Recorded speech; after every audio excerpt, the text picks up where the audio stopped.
We often think of silence as empty, a void where nothing happens. But silence has a texture. There is the comfortable silence of a library, the expectant silence of a theater, and the peaceful silence of a sleeping house. But then there is the other kind, the heavy, thick silence of a street where no one walks, the silence of a church bell that has forgotten how to ring, the silence of a world that has held its breath for too long. Tonight, we are going to journey back to that silence. We are going back to the middle of the 14th century, to walk the cobblestones of a world on the brink of a great and terrible transformation. But before we pull back the heavy velvet curtain of history, settle yourself. Let the weight of your own day slide off your shoulders. Unclench your hands. Let the darkness of your room be a comfort, not a cage. And before we begin our long voyage across the oceans of time, tell me, what is the weather like outside your window tonight? Is it raining? Is the moon out? Or is it just the quiet dark? Let me know in the comments below. Now, close your eyes. Let us find the wind that blows from the east. Let us begin. Story begins. I remember how the world felt before the gray turned to black. It was a world of strict lines and heavy boundaries. The peasant bowed to the Lord bowed to the king, and the king bowed to God. It was a world of stone and wood, of smoke and sweat.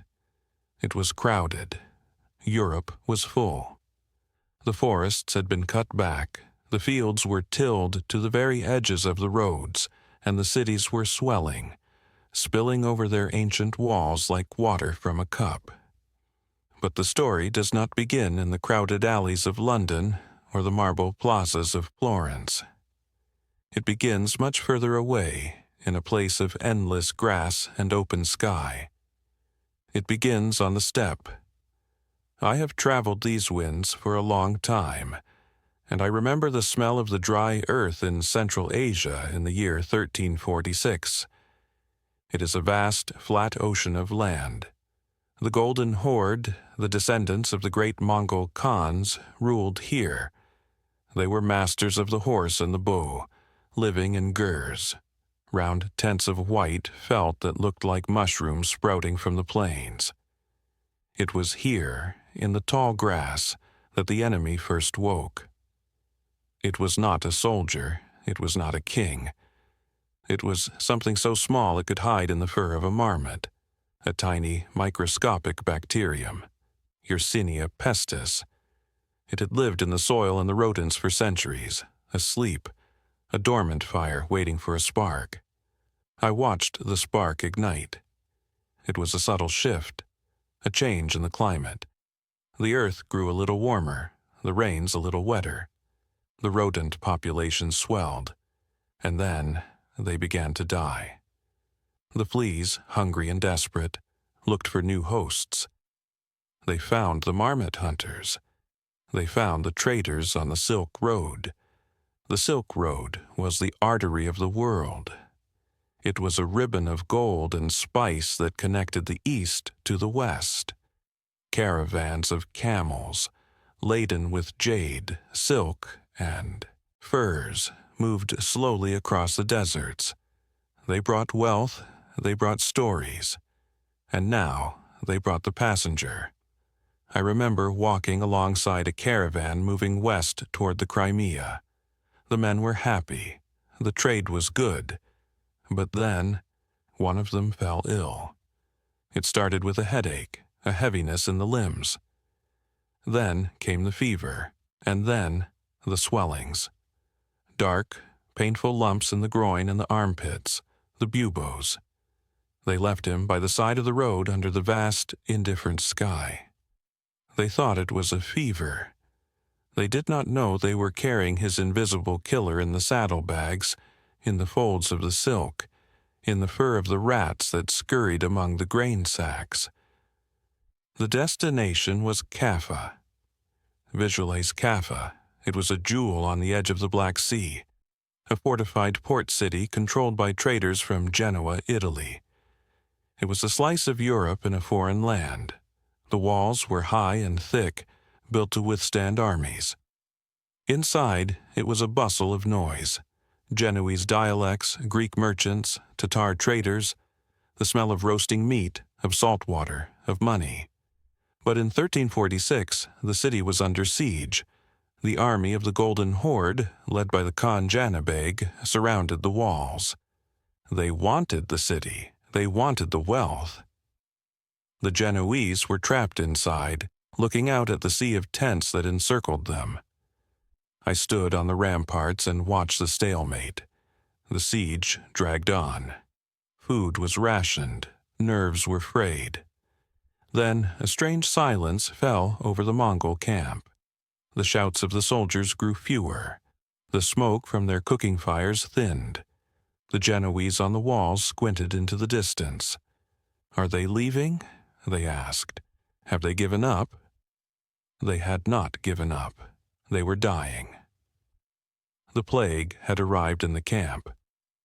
It moved through the tents like a scythe. Men who were strong enough to bend an iron bow in the morning were dead by sunset. The army was dissolving. Khan Janibeg was furious.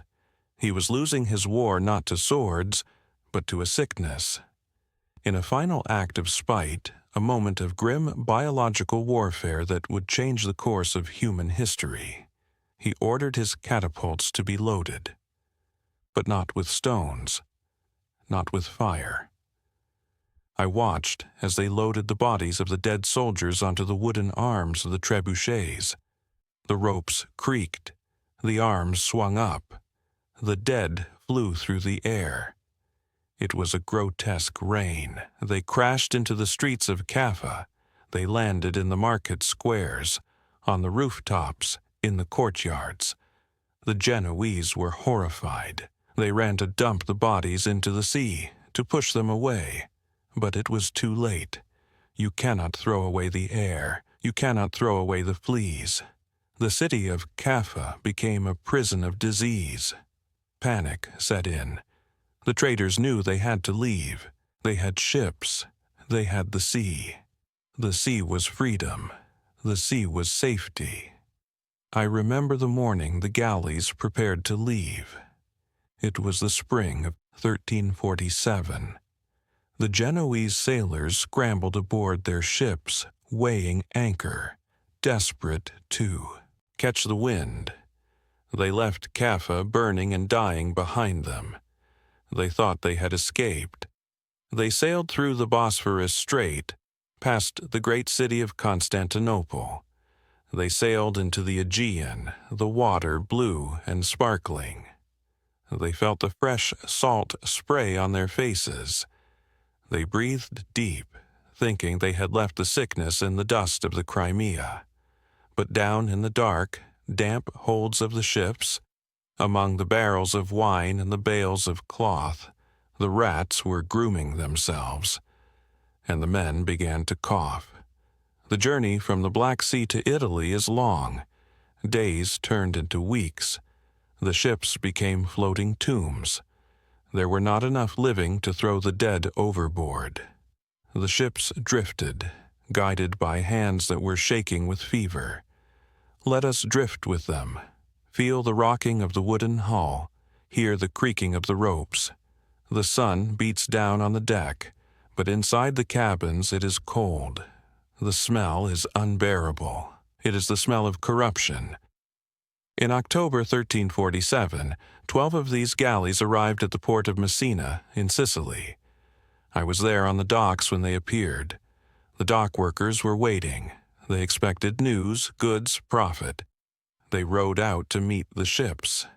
When they climbed aboard, they recoiled. They found a scene from hell. Most of the sailors were dead. The few who were alive were delirious, covered in black boils that oozed blood and pus. They were pleading for water. The authorities of Messina quickly realized the danger. They ordered the ships to leave the harbor. "Get them out," they shouted. "Burn them." but the ropes had already been tied to the bollards. The gangplanks had touched the stone of the pier, and the rats are excellent climbers. It is said that the plague entered Europe on the hawser ropes of those ships. Invisible, silent, and hungry, the ships were expelled, but the seed was planted. Messina began to die.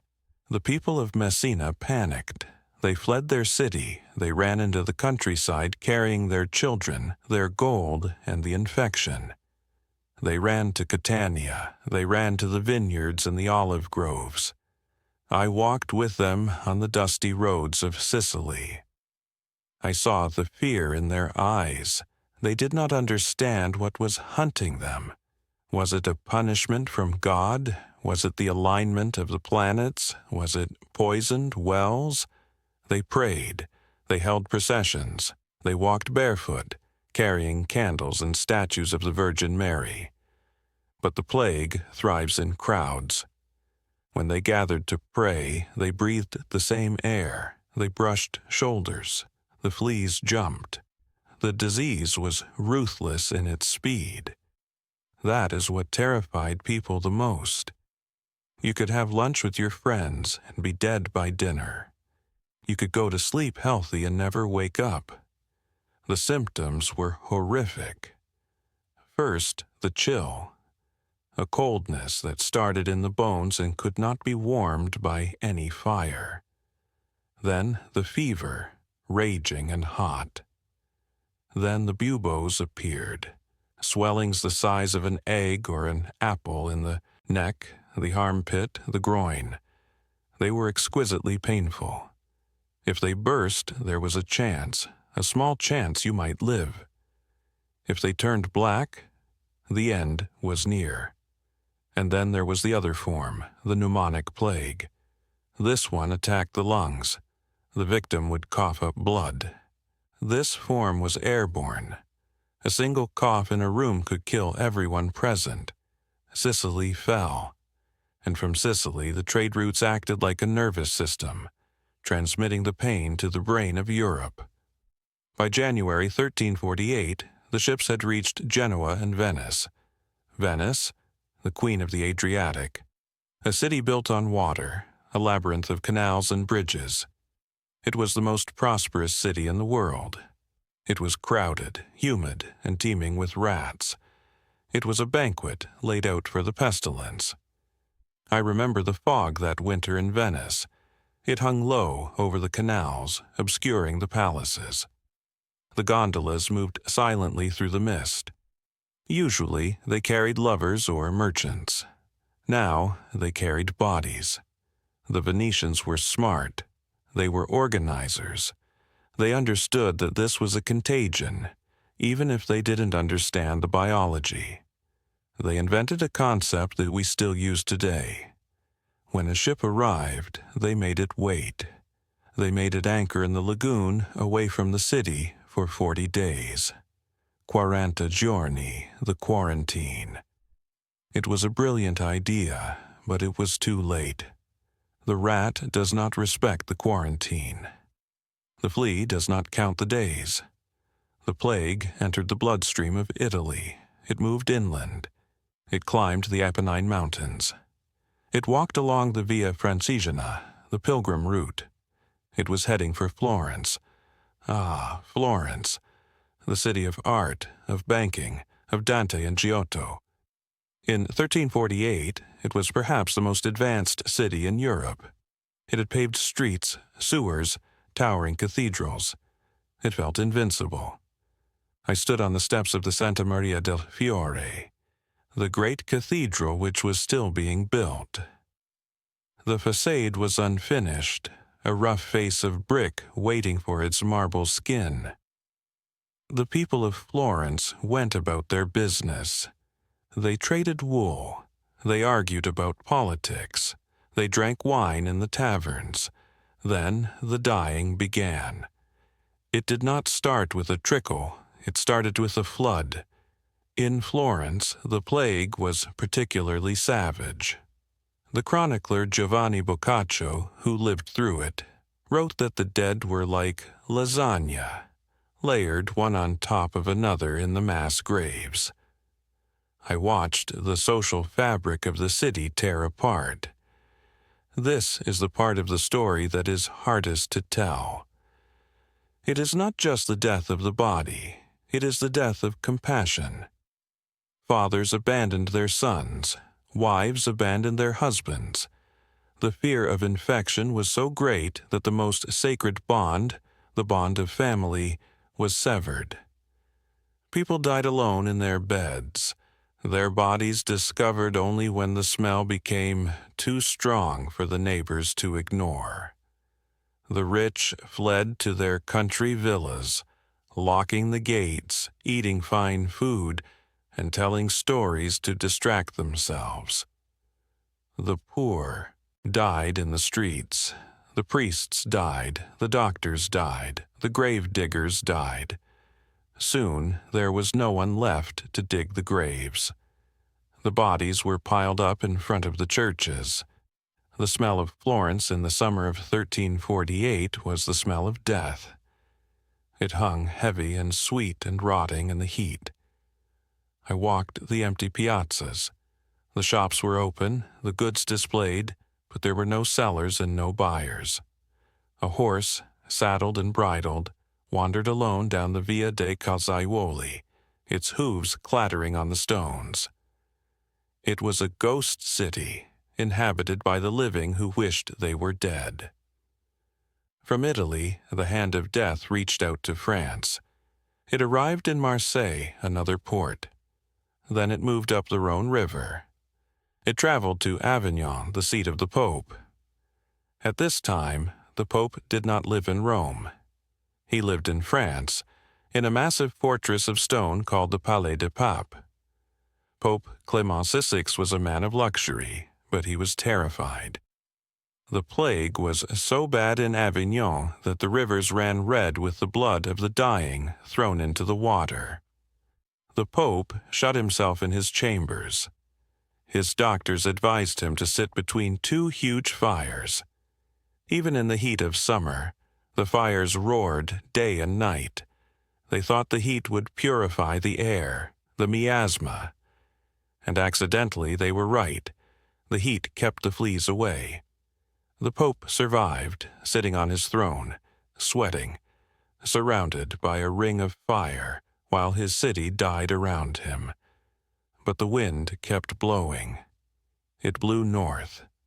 It blew across the vineyards of Burgundy. It blew through the wheat fields of Normandy. It blew toward the English Channel. In England, King Edward III was celebrating. He was a warrior king, flushed with victories against the French. The Order of the Garter had just been founded.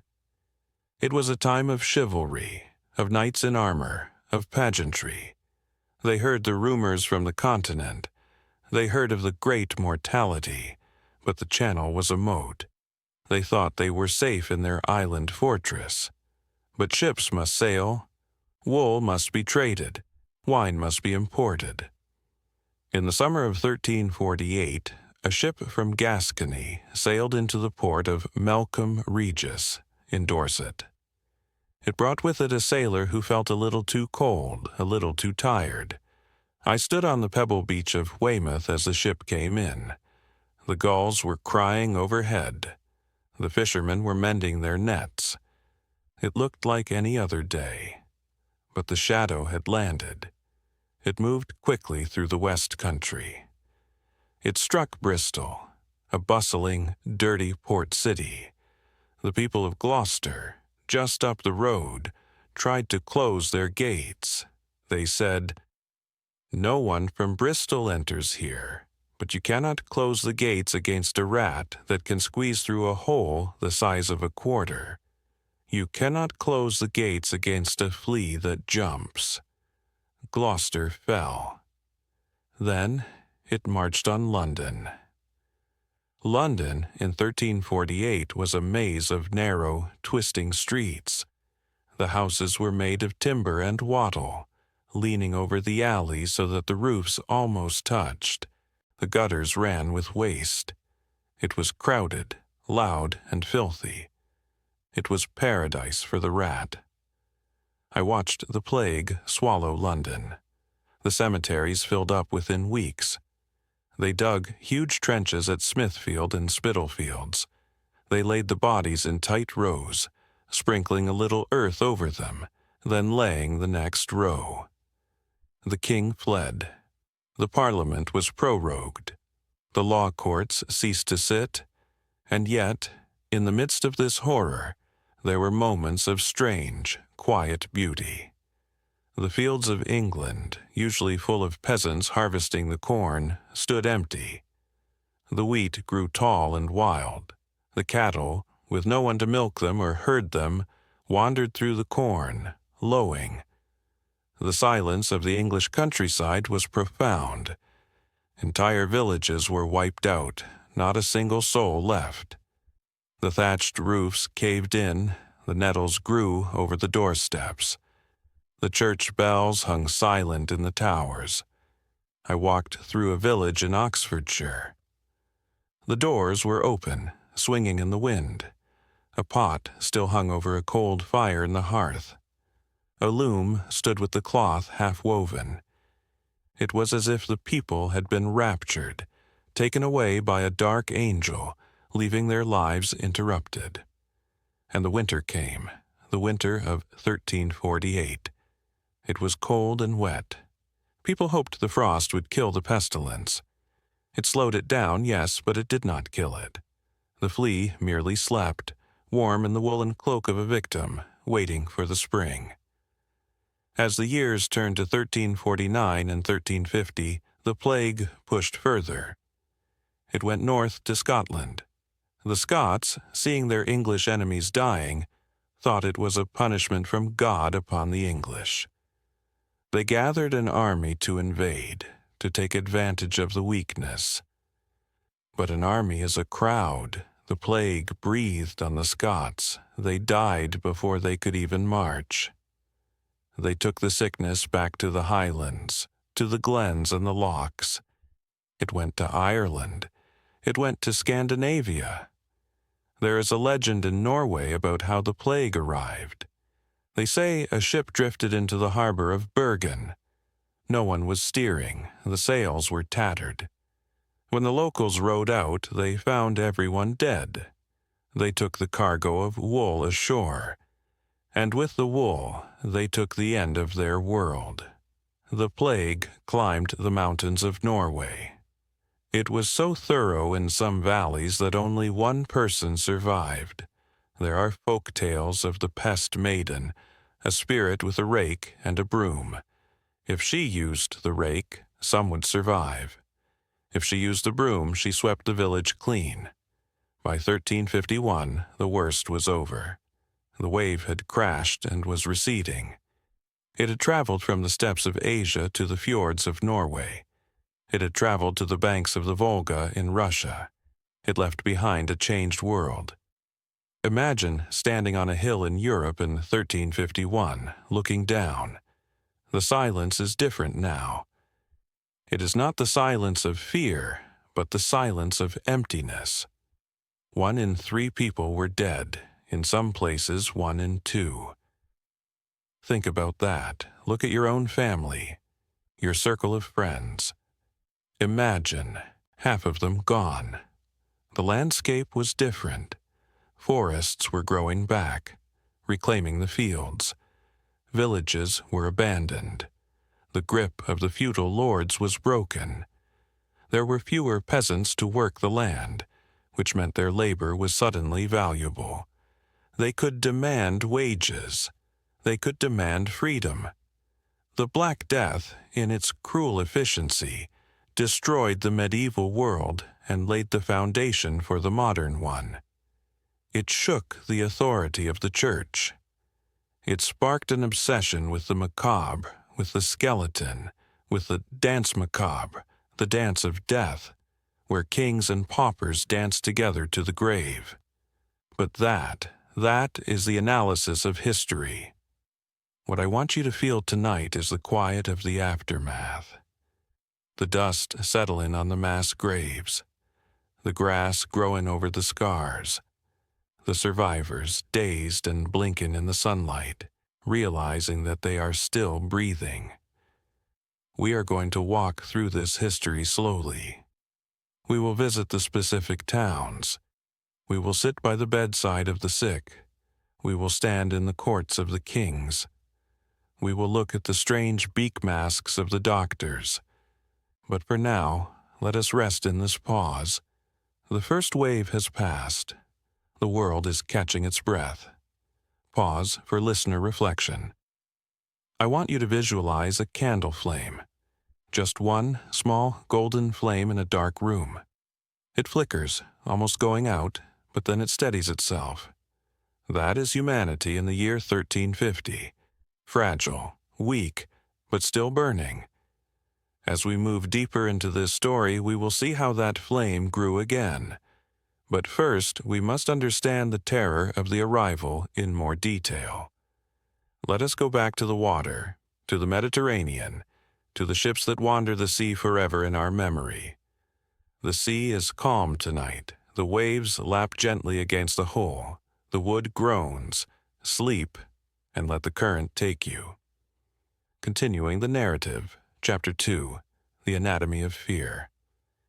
We are back on the docks of Genoa. The year is late 1347.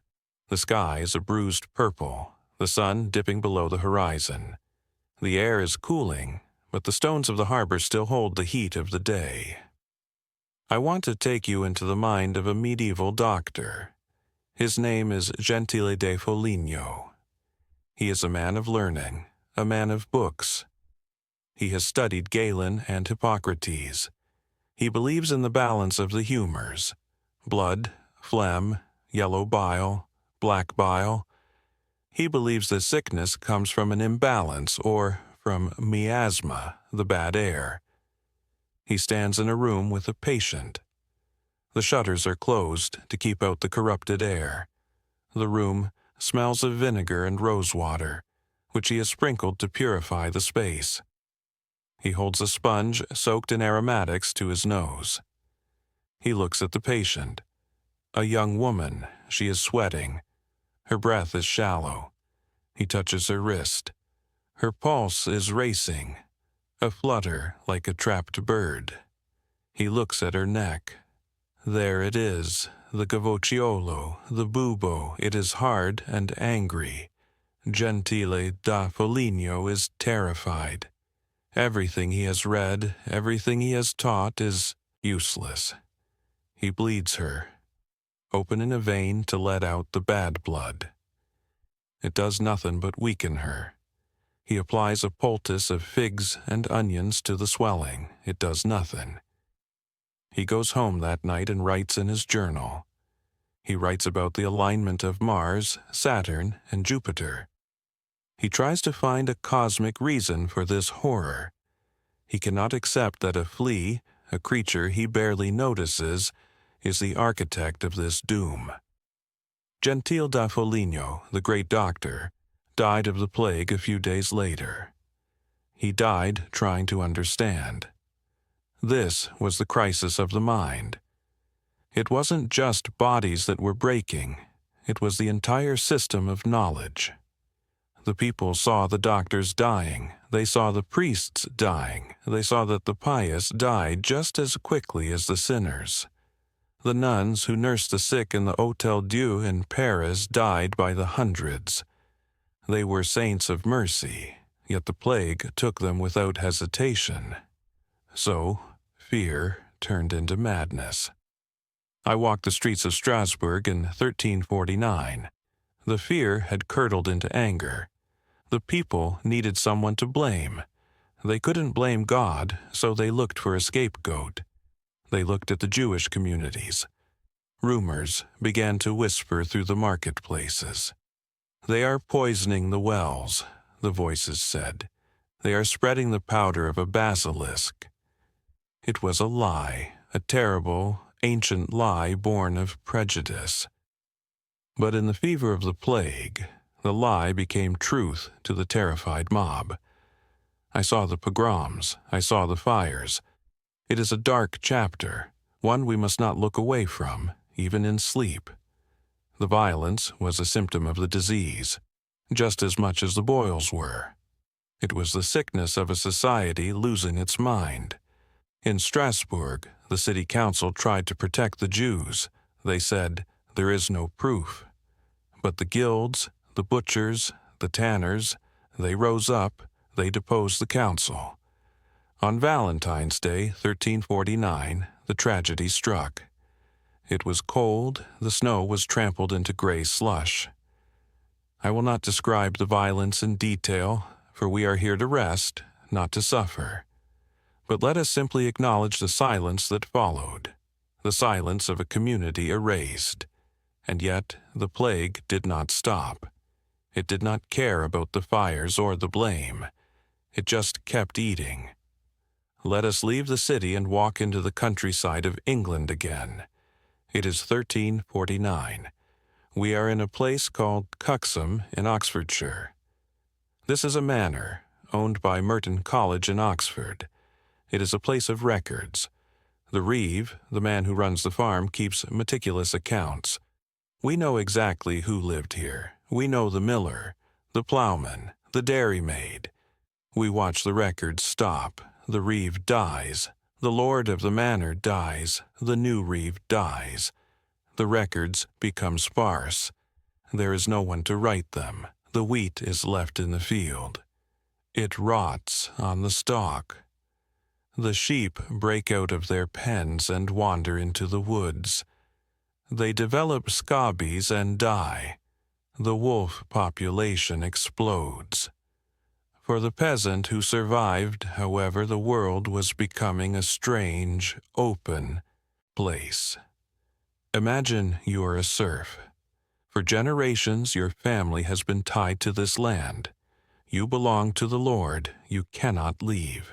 You must work his fields for free. You are almost a slave. But now the Lord is dead, the priest is dead, the neighbors are dead. You look around. There is empty land everywhere. There are empty cottages with tools inside.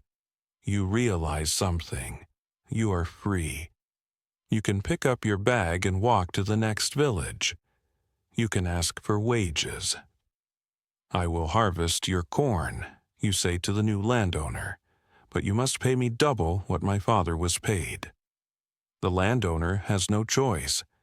If he says no, his crops will rot. So he pays. This was the Quiet Revolution. The Black Death broke the chains of feudalism. It put money in the pockets of the poor.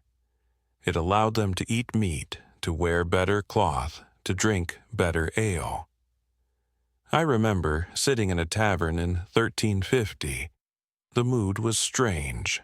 It was awake, yes, but it was also a celebration of survival. The men were drinking heavily. They were spending their inheritance, the coins they had found in the houses of the dead. "Eat, drink, and be merry," they said, "for tomorrow we die." This fatalism changed art. Before the plague, art was about heaven. It was about saints with gold halos, staring calmly at eternity. After the plague, the art looked at the earth. It looked at the bone. I watched the painters in the churches. They began to paint the danse macabre. You have seen these images, a line of dancers, a pope, an emperor, a knight, a monk, a peasant, a child, and holding the hand of each one is a skeleton. The skeleton is smiling. It is dancing. It is saying, "Come with me. Your crown does not matter. Your gold does not matter. I am the great equalizer." It was grim, but it was also true, and in its truth there was a kind of comfort. It reminded the living to cherish the moment, to live now. Let us travel further north, to the very edge of the world, to Iceland. The plague ships sailed there too. It was late, 1393, when it hit hard again. But even earlier, the disruption of trade had isolated the island. I remember the wind in Iceland. It is a wind that has traveled over 1,000 miles of ice. It screams against the turf houses. The plague in Iceland was a lonely affair. Farms are miles apart. But people gathered for church, for the Althing, the parliament. And the silence spread there too. There are stories of valleys where the smoke stopped rising from the chimneys. Years later, travelers would find the houses intact, the skeletons lying in their beds, preserved by the cold. But let us come back to the center, to Avignon. The year is 1350. The worst is over, but the Pope is looking at a changed map. He is trying to count the dead. He asks the parish priests to send numbers. The numbers are impossible. In some regions, 60% of the priesthood is gone. Who will baptize the babies?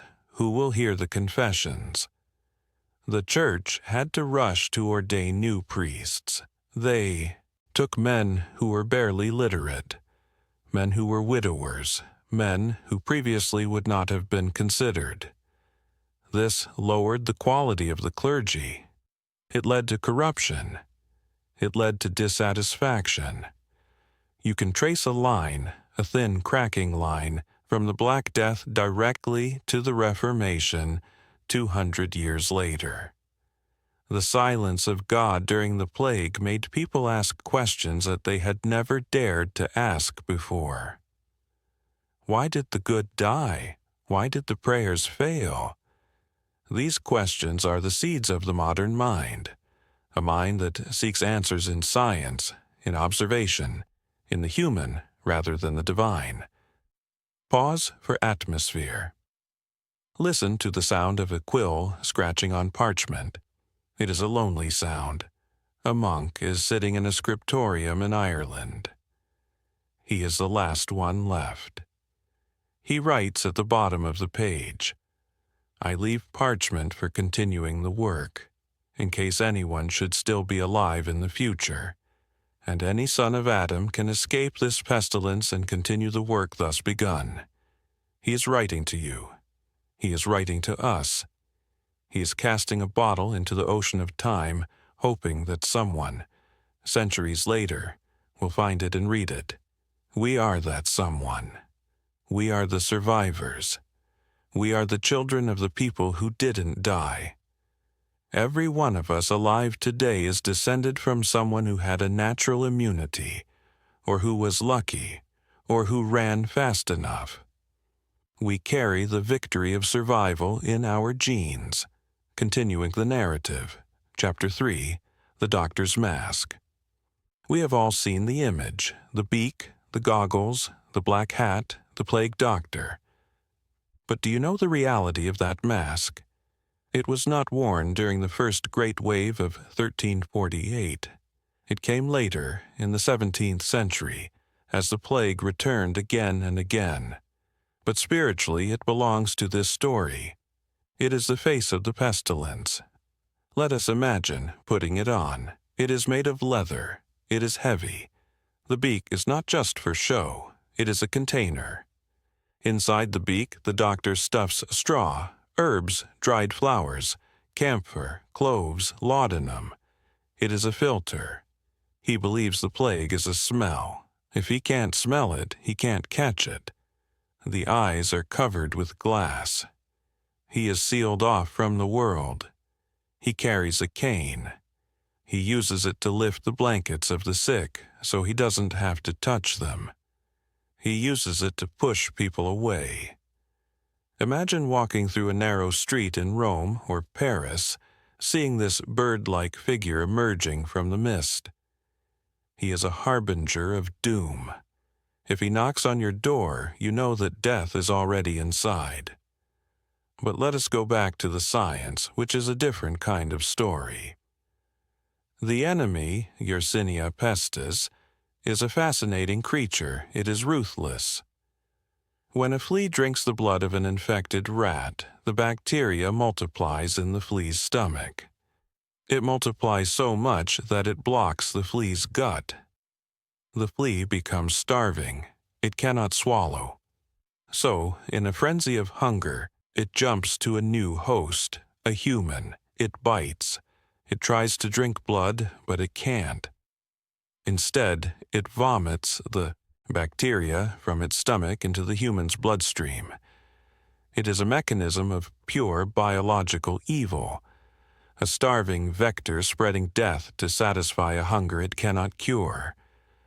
I have seen this happen 1,000,000,000 times.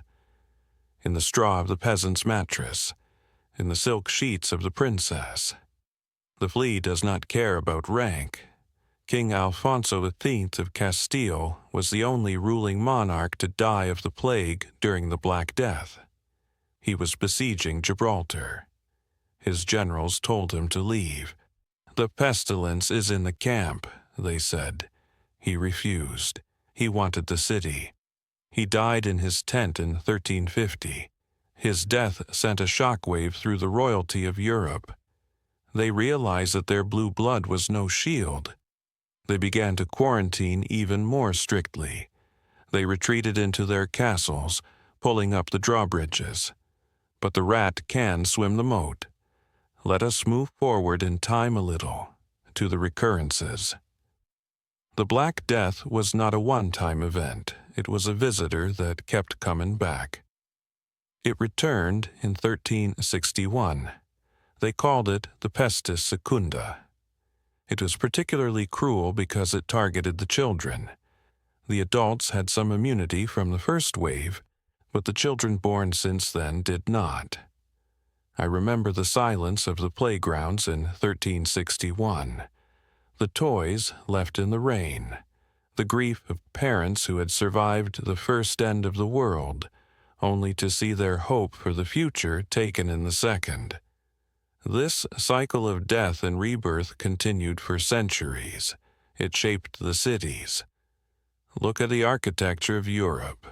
The wide boulevards of some cities were designed later to allow air to circulate, to break the miasma. The stone houses replaced the wood and straw to keep out the rats. The plague was the architect of the modern city, and it was the architect of the modern economy. Let's go to the guild halls of London in the late 1300s.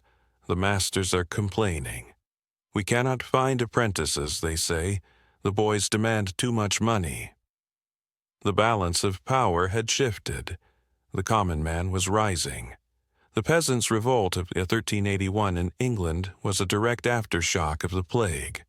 The peasants, emboldened by their new value, marched on London. They burned the palaces. They killed the Archbishop of Canterbury. They were eventually crushed, yes. But the idea was out of the bottle. The idea that a man is worth his labor, not his lineage. The silence of the grave had given birth to the roar of the crowd. Pause for reflection. The night is deep now. The world outside your window is asleep. The traffic has stopped. The birds are silent. It is easy to feel safe in the modern world. We have antibiotics, we have vaccines, we understand the germ, but the memory of the plague is still there, deep in our culture. We say "bless you" when someone sneezes. That comes from the plague. A quick prayer that the sneeze is not the first sign of the end. We sing "Ring Around the Rosy," pocket full of posies. The rosy is the red rash. The posies are the flowers to hide the smell. Ashes, ashes, we all fall down. We are singing about the death of millions in a nursery rhyme. We have turned the horror into a game for children. That is how we cope. That is how we survive. We forget the pain, and we keep the tune. Continuing the narrative, Chapter 4, The Village of Ayam. Although this happened later, in Sixia, the story of Ayam, pronounced Eam, is the perfect distillation of the spirit of the plague years. It is a story of ultimate sacrifice. Ayam is a small village in Derbyshire, England. It is nestled in the hills, green and quiet. In 65, a tailor in the village received a bundle of cloth from London. The cloth was damp. He hung it by the fire to dry. Inside the cloth were the fleas. The tailor died. His family died. The plague began to spread through the stone cottages.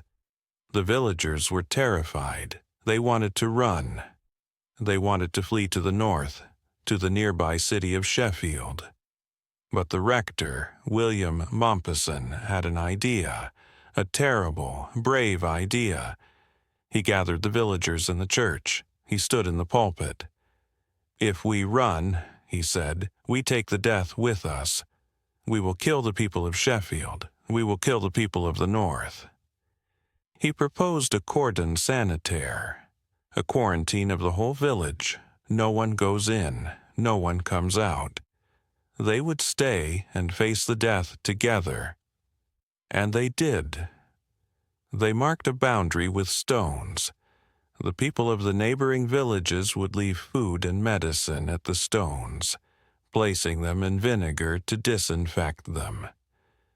The people of Am would come and collect the food, leaving coins in the vinegar in return. But they never crossed the line. Inside the village, the silence grew. Families dug graves in their own gardens because the churchyard was full. I watched a woman named Elizabeth Hancock. In the space of 8 days, she buried her husband and 6 children. She dragged their bodies to the field herself, one by one. She dug the graves, she buried her whole life, but she did not cross the line. By the time the plague burned itself out, 260 of the village's 350 inhabitants were dead. But the plague did not reach Sheffield. It did not spread north. The silence of Am is a holy silence. It is the silence of heroes who died so that strangers might live. If you go there today, you can see the graves in the fields. You can see the boundary stones. It is a place of peace. The wind blows through the grass, whispering the names of the dead who stood their ground. Continuing the narrative, Chapter 5, The End of the Wave. How does a plague end? It does not end with a treaty. It does not end with a victory parade. It ends when the fire runs out of fuel. It ends when the rats die or become immune. It ends when the humans die or become immune. It fades. The bacteria retreats back into the earth. It goes back to the marmots on the steppe. It goes back to the ground squirrels in the mountains. It sleeps. It is still there today. Yersinia pestis still exists. People still catch it in Madagascar, in Mongolia, even in the western United States. But we can fight it now. We have the magic of mold, penicillin. But in 1351, as the great mortality waned, the people of Europe woke up to a new dawn. The sun felt brighter, the air felt sweeter. The survivors had a new hunger for life. They married quickly. They had many children. The population began to rebound. Universities were founded to replace the dead scholars. New ideas were taught. The Renaissance was beginning to bloom in the ashes of the medieval world. The Black Death was a forest fire. It burned down the old rotting wood of a stagnant society. It cleared the canopy. It allowed light to reach the forest floor. And in that light, new things grew. Humanism, science, the middle class, the demand for human rights. These are the flowers that grew on the graves of the plague. I look back at that time now from the vantage point of the wind. I see the suffering, yes. I see the mothers weeping over the cradles. I see the carts piling high with bodies, but I also see the resilience. I see the tailor of Am. I see the doctors who stayed. I see the peasants who demanded a better life. I see a species that refuses to give up. The silence of the past is not empty. It is full of lessons. It tells us that we are fragile, yes, but we are also unbreakable. We bend, we break, but we heal. The scars remain. The history is etched into our DNA, into our culture, into the very stones of our cities. But we are here, you are here, listening, breathing, living, drift into sleep. And now the journey is done. The ships are docked, the wagons are still. The wind has settled. The village is quiet. The fire in the hearth has burned down to glowing embers. The shadows are soft and warm. You are safe. The walls around you are strong. The air is clean. Let the history fade into the background. Let the dates and the names dissolve. Think only of the quiet resilience of life, the steady beat of your own heart, the slow, rhythmic rise and fall of your chest. The night is yours. The peace is yours. Let us drift away from the green hills of England now. Let the wind carry us south, over the choppy gray waters of the Channel, over the vineyards of France, over the peaks of the Alps which stand like silent white sentinels against the sky. We are going to the warm waters of the Mediterranean, but we are turning east. We often tell the story of the Black Death as a European tragedy, a story of London and Florence. But the silence fell just as heavily on the minarets of Cairo and the dusty streets of Damascus. The plague did not care which god you prayed to. It did not care about the borders of sultanates or kingdoms. I want to take you to the summer of 1348, to the ancient city of Damascus. Damascus is one of the oldest continuously inhabited cities in the world. It is a city of jasmine and dust, of narrow alleys that provide shade from the relentless sun. The famous traveler Ibn Battuta was there. He walked those streets. He recorded what he saw. In Europe, the reaction to the plague was often panic and flight. People ran from the cities. But in the Islamic world, the reaction was different. It was one of communal endurance. There was a belief that the plague was not a punishment but a mercy, a martyrdom for the faithful. And so they did not run. They gathered. Ibn Battuta describes a procession. Imagine the heat of a July day. The air is shimmering. The dust hangs golden in the light. All the people of the city, Muslims, Christians, Jews, came out together. They walked barefoot. They carried their holy books, the Quran, the Torah, the Bible. They walked to the Mosque of the Footprints, just outside the city walls. They spent the night there in prayer. Thousands of people, huddled together under the vast, star-filled desert sky. They were asking for the plague to lift. There's a tragic beauty in this image. In their unity, in their refusal to abandon one another, they unwittingly spread the disease. The breath of the crowd, the touch of the shoulder, the flea jumping from the robe of a merchant to the tunic of a scribe. The plague in the Middle East was devastating. In Gaza, the chroniclers wrote that 22,000 people died in a single month. The farmers died in the fields, and the cattle wandered aimlessly until they too fell. But let us go further south, to the great jewel of the Nile, Cairo. At this time, Cairo was perhaps the largest city in the world west of China. It was the capital of the Mamluk Sultanate. It was a city of monumental architecture, of universities, of hospitals. It was a city that never slept.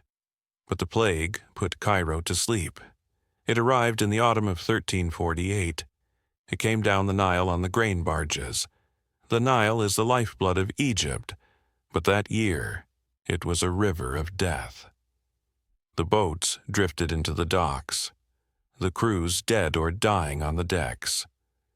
When the plague took hold of Cairo, the scale of the death was biblical. The chronicler Al-Makrizi wrote that at the height of the pestilence, 20,000 people died every single day. Think of that number, 20,000. It is the population of a town, vanishing every 24 hours. The Mamluks, the ruling warrior caste, were hit particularly hard. They lived in communal barracks. They trained together, ate together, fought together. They were the elite. But the plague destroyed them. Their wealth, their beautiful horses, their armor, it was all left ownerless. The funeral industry in Cairo was overwhelmed. Usually there were professional mourners, women who would wail and sing for the dead. But the mourners died. The washers of the dead died. The grave diggers died. The dead were carried out on planks, on doors, in baskets. The vast city of the dead, the necropolis on the edge of Cairo, filled up. And then the desert filled up. And yet the Nile kept flowing. The sun kept rising over the pyramids. The silence of the desert crept into the bustling city. The schools of the Al-Azhar University stood empty. The ink dried in the wells. The pages of the books turned brittle in the dry heat. Let us leave the heat of the desert now. Let the mind cool down. Let us travel back north, to the deep, dark forests of Germany. It is 1349. The winter is hard, the snow lies deep on the pines, and on the roads, moving like a slow, dark snake, is a procession. They are the flagellants, the brethren of the cross. They were men who believed that the plague was the wrath of God, and that only through extreme penance could the world be saved. They took a vow to march for 33.5 days, 1 day for each year of Christ's life. They wore white robes marked with red crosses. They walked 2 by 2, eyes fixed on the ground. They did not speak, they only chanted, a low, mournful, hypnotic chant that echoed through the valleys of the Rhine. Dies Irae, dies Elah. Day of wrath, that day. When they arrived in a town, they would go to the marketplace. They would strip to the waist. They would form a circle, and they would beat themselves with scourges, leather whips with knotted cords and iron spikes. I want you to imagine the sound, the rhythmic thud of the whip, the chant, the silence of the townspeople watching in awe and terror. They believed these men were taking on the sins of the world. They caught the blood of the flagellants on cloths and kept it as a relic. The movement was massive. Tens of thousands of men marching through Germany, the Low Countries, and France. They were a walking hysteria, a symptom of a world that had lost its mind with grief. But they were also vectors. They carried the fleas in their robes. As they marched from town to town to save the people, they often brought the very thing they were trying to stop. The church eventually turned against them. The Pope declared them heretics. They were disbanded, scattered, their chanting fading into the wind.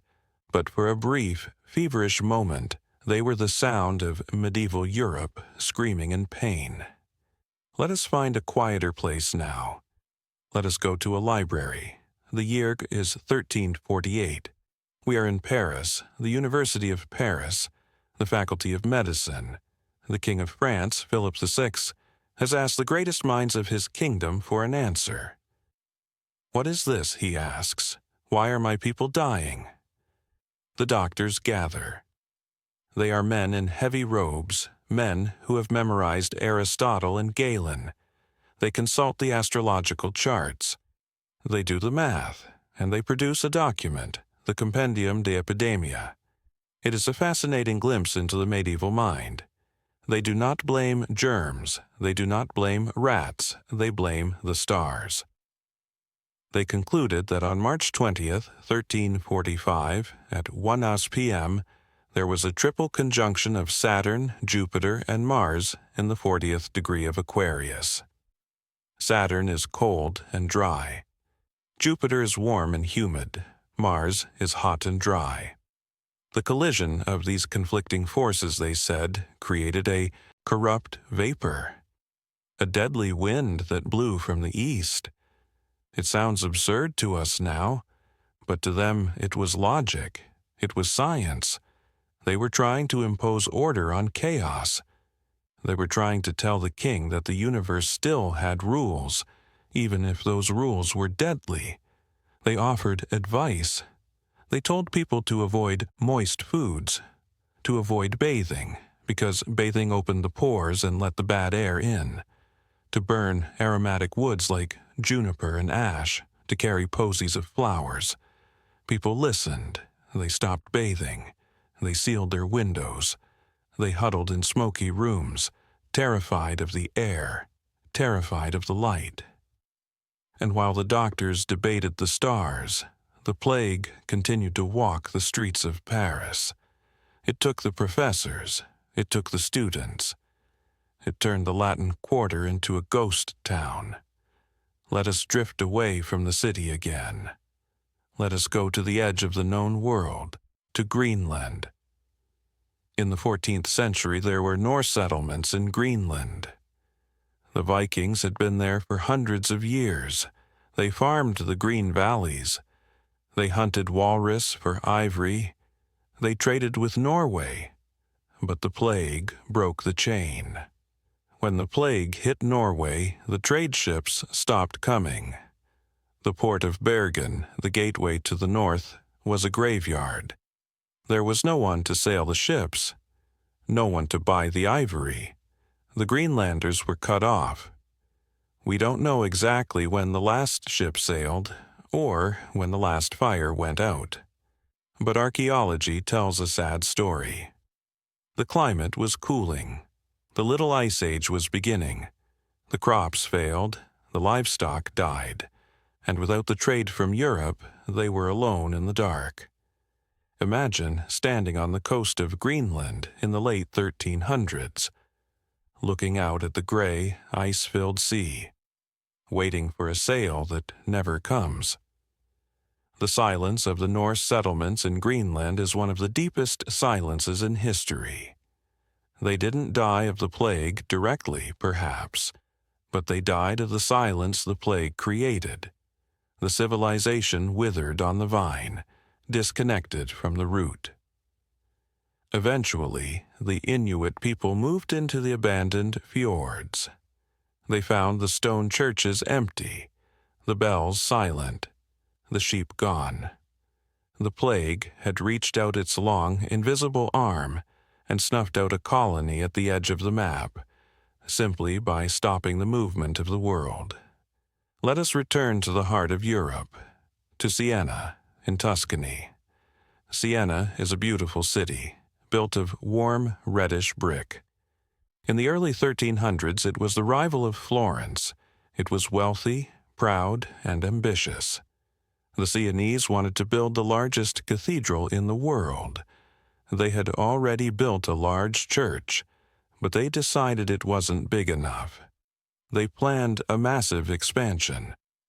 The old church would become merely the transept, the crosspiece, of the new, gigantic cathedral.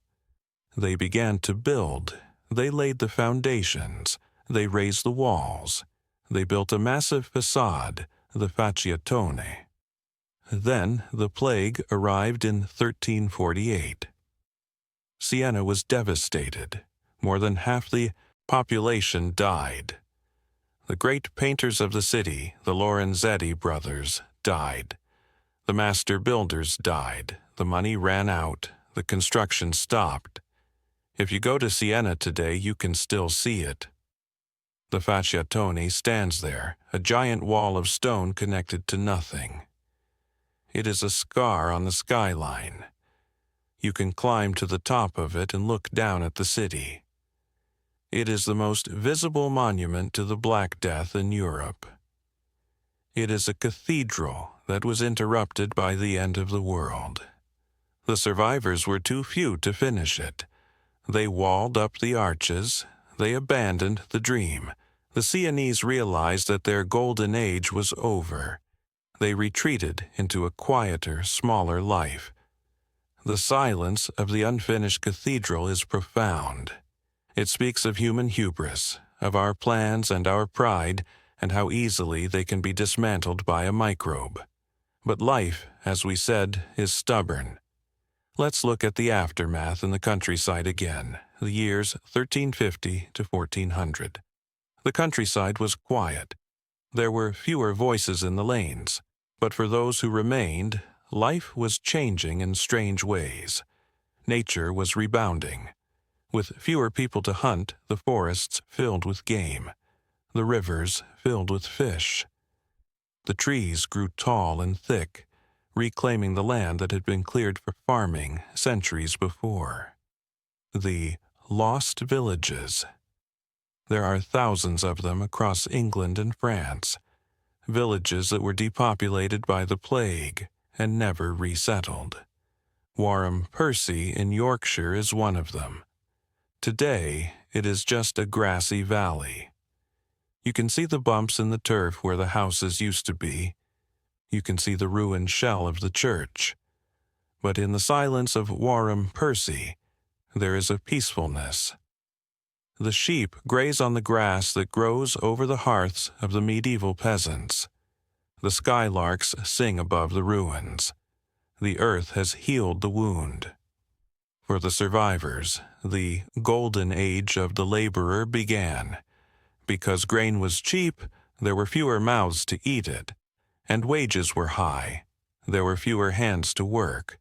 The standard of living for the common man skyrocketed. They began to eat meat every day. They drank beer. They wore clothes made of colored wool, not just drab russet.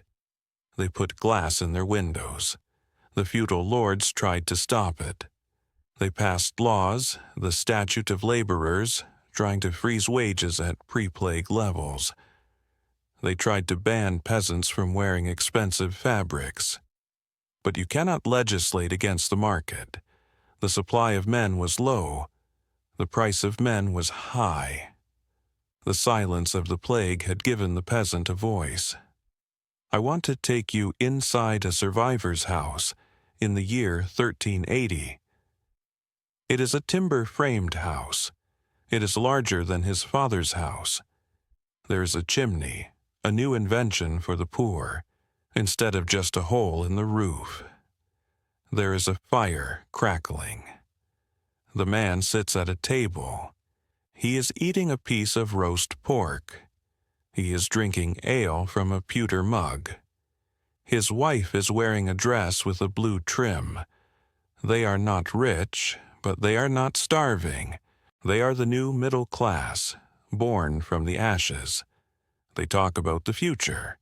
They talk about sending their son to school. Before the plague, education was for the clergy. Now, grammar schools are opening. Merchants want their sons to read and write. The mind of Europe is opening up. The grip of the Latin language is loosening.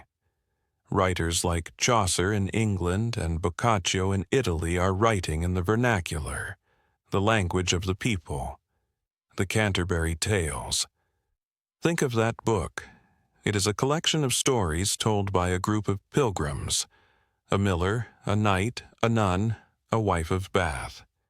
They are traveling together, they are laughing, they are telling dirty jokes. This is the voice of the post-plague world. It is bawdy, irreverent, alive. It is a world that has looked death in the face and decided to laugh. The silence of the grave was replaced by the laughter of the pilgrims. But the memory remained. It remained in the soil. In London, during the construction of the Crossrail Underground line in the 21st century, the machines dug into the earth. They found them, the plague pits, Charterhouse Square. The skeletons were laid out in neat rows. We studied their teeth. We found the DNA of Yersinia pestis. It was still there, sleeping in the pulp of the teeth after 660 years. It is a reminder that the past is never really gone. We are walking on it. We are building our skyscrapers on the bones of the great mortality. Let us drift back to the quiet, to the stillness of the night. Imagine a monastery in the Alps, the St. Bernard Pass. The snow is falling outside, thick and heavy. It muffles all sound. Inside, the monks are chanting, Miserere me, Deus, have mercy on me, O God. They are the keepers of the flame. During the dark years, they copied the books. They kept the knowledge alive. They buried the dead. One monk sits by a window. He looks out at the snow. He thinks about the brothers he lost. He thinks about the empty stalls in the choir. But he also sees a bird landing on the windowsill. A small sparrow puffing up its feathers against the cold. It chirps. It looks for a crumb. The monk smiles. He breaks a piece of bread from his supper and puts it on the sill. The bird eats. Life continues. In the smallest gestures, life continues. The story of the Black Death is a story of a long, dark night. But every night ends with a dawn. The sun that rose over Europe in the 1400s illuminated a landscape that was scarred, yes, but also fertile. The Renaissance, the Reformation, the Age of Discovery. These were the children of the plague. When the old structures collapsed, they made room for the new. The silence created a space for new songs. So, as you lie there, let the weight of this history bring you comfort. We are the survivors. We are the result of that resilience. The wind that blew from the east has settled. The dust has returned to the earth. The fleas are gone. The night is calm. Let your breathing slow down. Match the rhythm of the ocean. Match the rhythm of the seasons. Winter, spring, summer, fall, death, and rebirth. It is the oldest rhythm in the universe, and you are part of it. You are safe in the flow of time. Drift deeper into the quiet. Let the images of the past fade into a soft, gray mist. The stone bridges, the candlelit rooms, the silent fields, they are just dreams now. Sleep. Continued silence and drift. But before we fully let go, there is one more place we must visit. One more echo in the dark. Venice. The Lazaretto Vecchio. It is an island in the Venetian lagoon. It was the first plague hospital, the first quarantine station. Today, it is abandoned. It is overgrown with brambles and ivy. The buildings are crumbling. But for centuries, this was the waiting room for death. Ships would drop off the sick here. They would be tended to by monks who wore masks and heavy robes. Archaeologists have excavated the island. They found mass graves. But they also found something else. They found that the bodies were buried with care. Even in the height of the crisis, when thousands were dying, someone took the time to lay them down gently.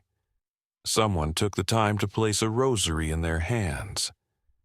This is the enduring image I want you to keep. Not the horror, but the tenderness.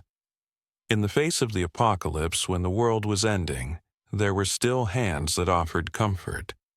There was still a human touch. That touch echoes across the centuries. It reaches out from the Lazaretto Vecchio and touches us tonight. It tells us that compassion is stronger than death. It tells us that love survives the plague. The water laps against the stones of the island. Slap, slap, slap. It is a hypnotic sound. The fog rolls in from the Adriatic. It covers the island. It covers the graves. It covers the memory. All is white. All is still. We are drifting on a boat in that fog. No destination. Just a gentle rocking motion. Rocking, rocking. The centuries fall away. There is no 1348. There is no 2024. There is only the now, the eternal now of sleep. Let the darkness wrap around you like a heavy velvet cloak. Warm, soft, safe. The story is paused. The history book is closed. The candle is blown out. There's only the smoke curling up in the dark, smelling of beeswax and old time. Rest now. The world will still be there when you wake up. But for now, let it go. Let it all go. Sleep. Let us pull the collar of our cloaks tighter. The mist is lifting from the Venetian lagoon, but we are not staying in the south. We are traveling back into the heart of the continent, back to where the earth is heavy and the history is buried deep beneath the roots of the ancient oaks.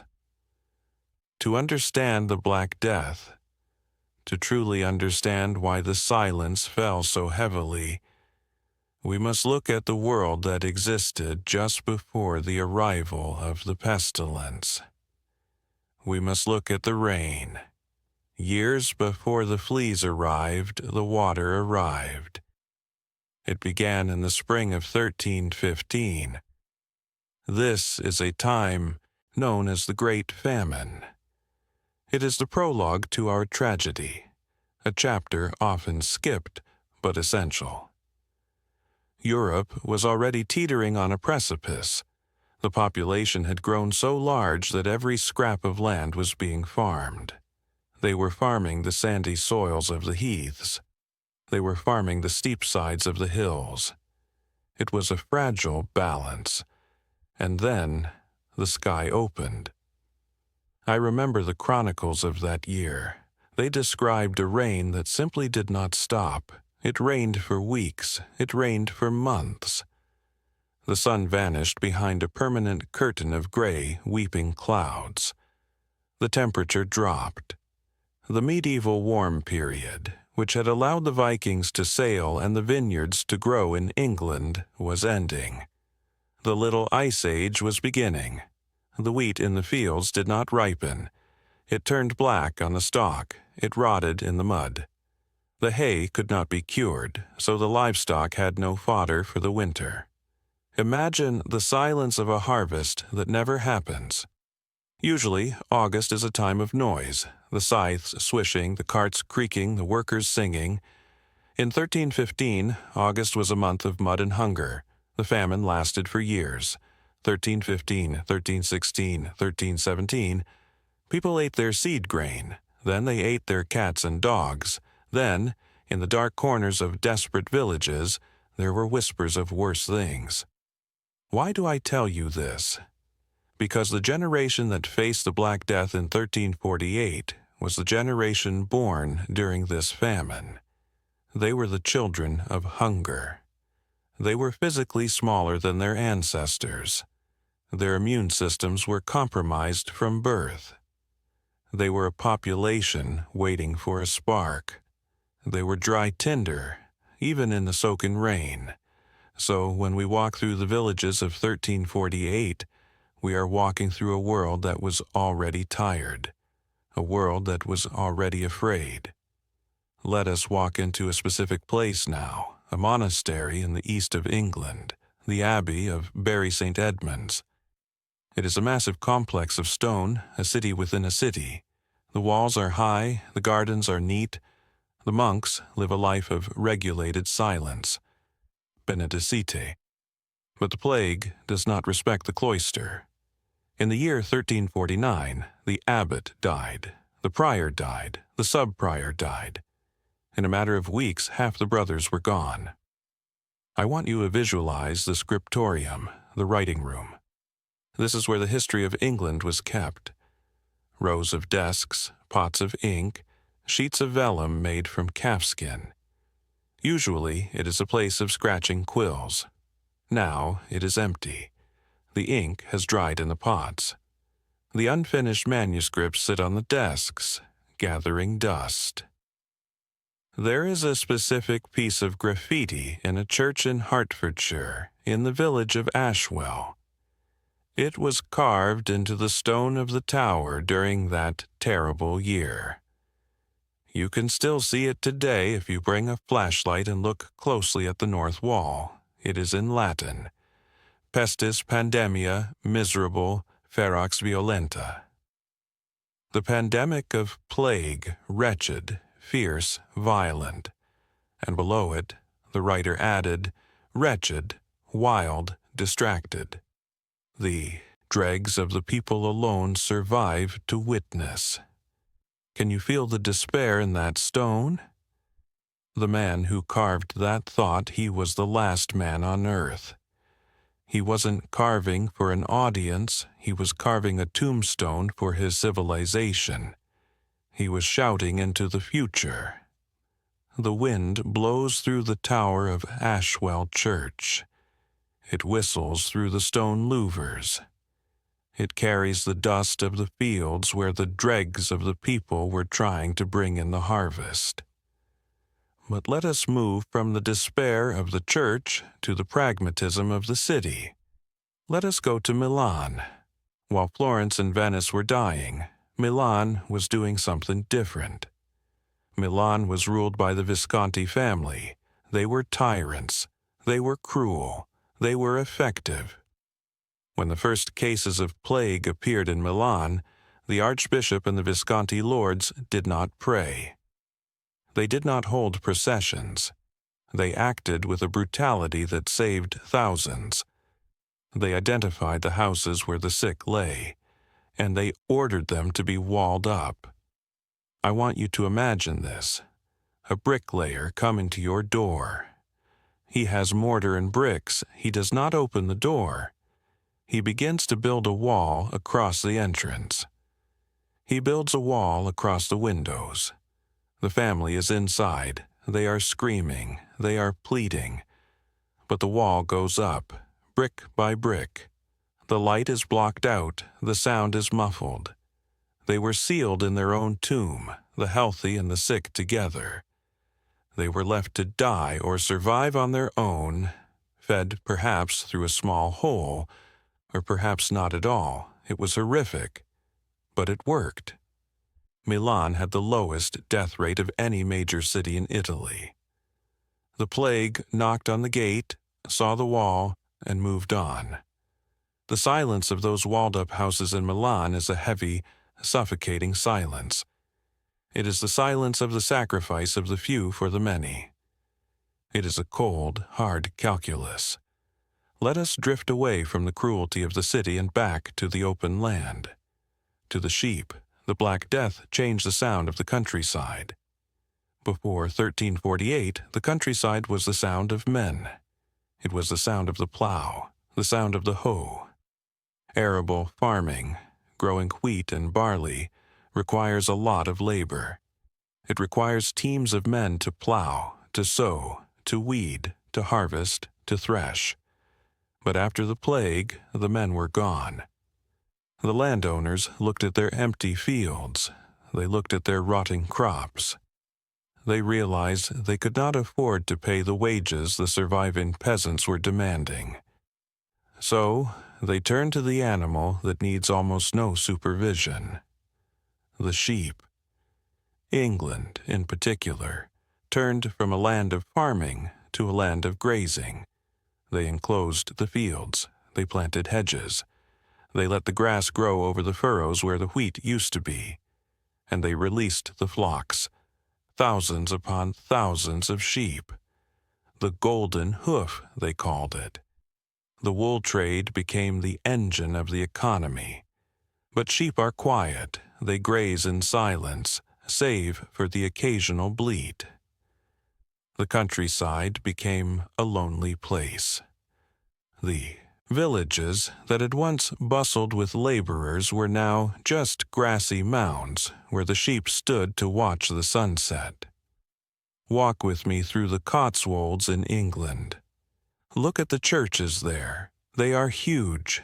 They are magnificent. They are called wool churches. They were built with the money from the wool trade in the years after the plague. Places like Chipping Campden or Northleach. The windows are vast. The glass is clear. The architecture is called Perpendicular Gothic. It is characterized by vertical lines, by light, by space. It is a stark contrast to the dark, heavy, cramped churches of the earlier medieval period. The post-plague architecture is airy. It is ghostly. It feels as if the buildings themselves are trying to breathe. trying to let in as much light as possible to chase away the shadows of the pestilence. I sit in the nave of Northleach Church. It is empty. The sun streams through the high windows, casting long patterns of light on the flagstones. Dust motes dance in the beams. It is peaceful, but it is a peace bought with a terrible price.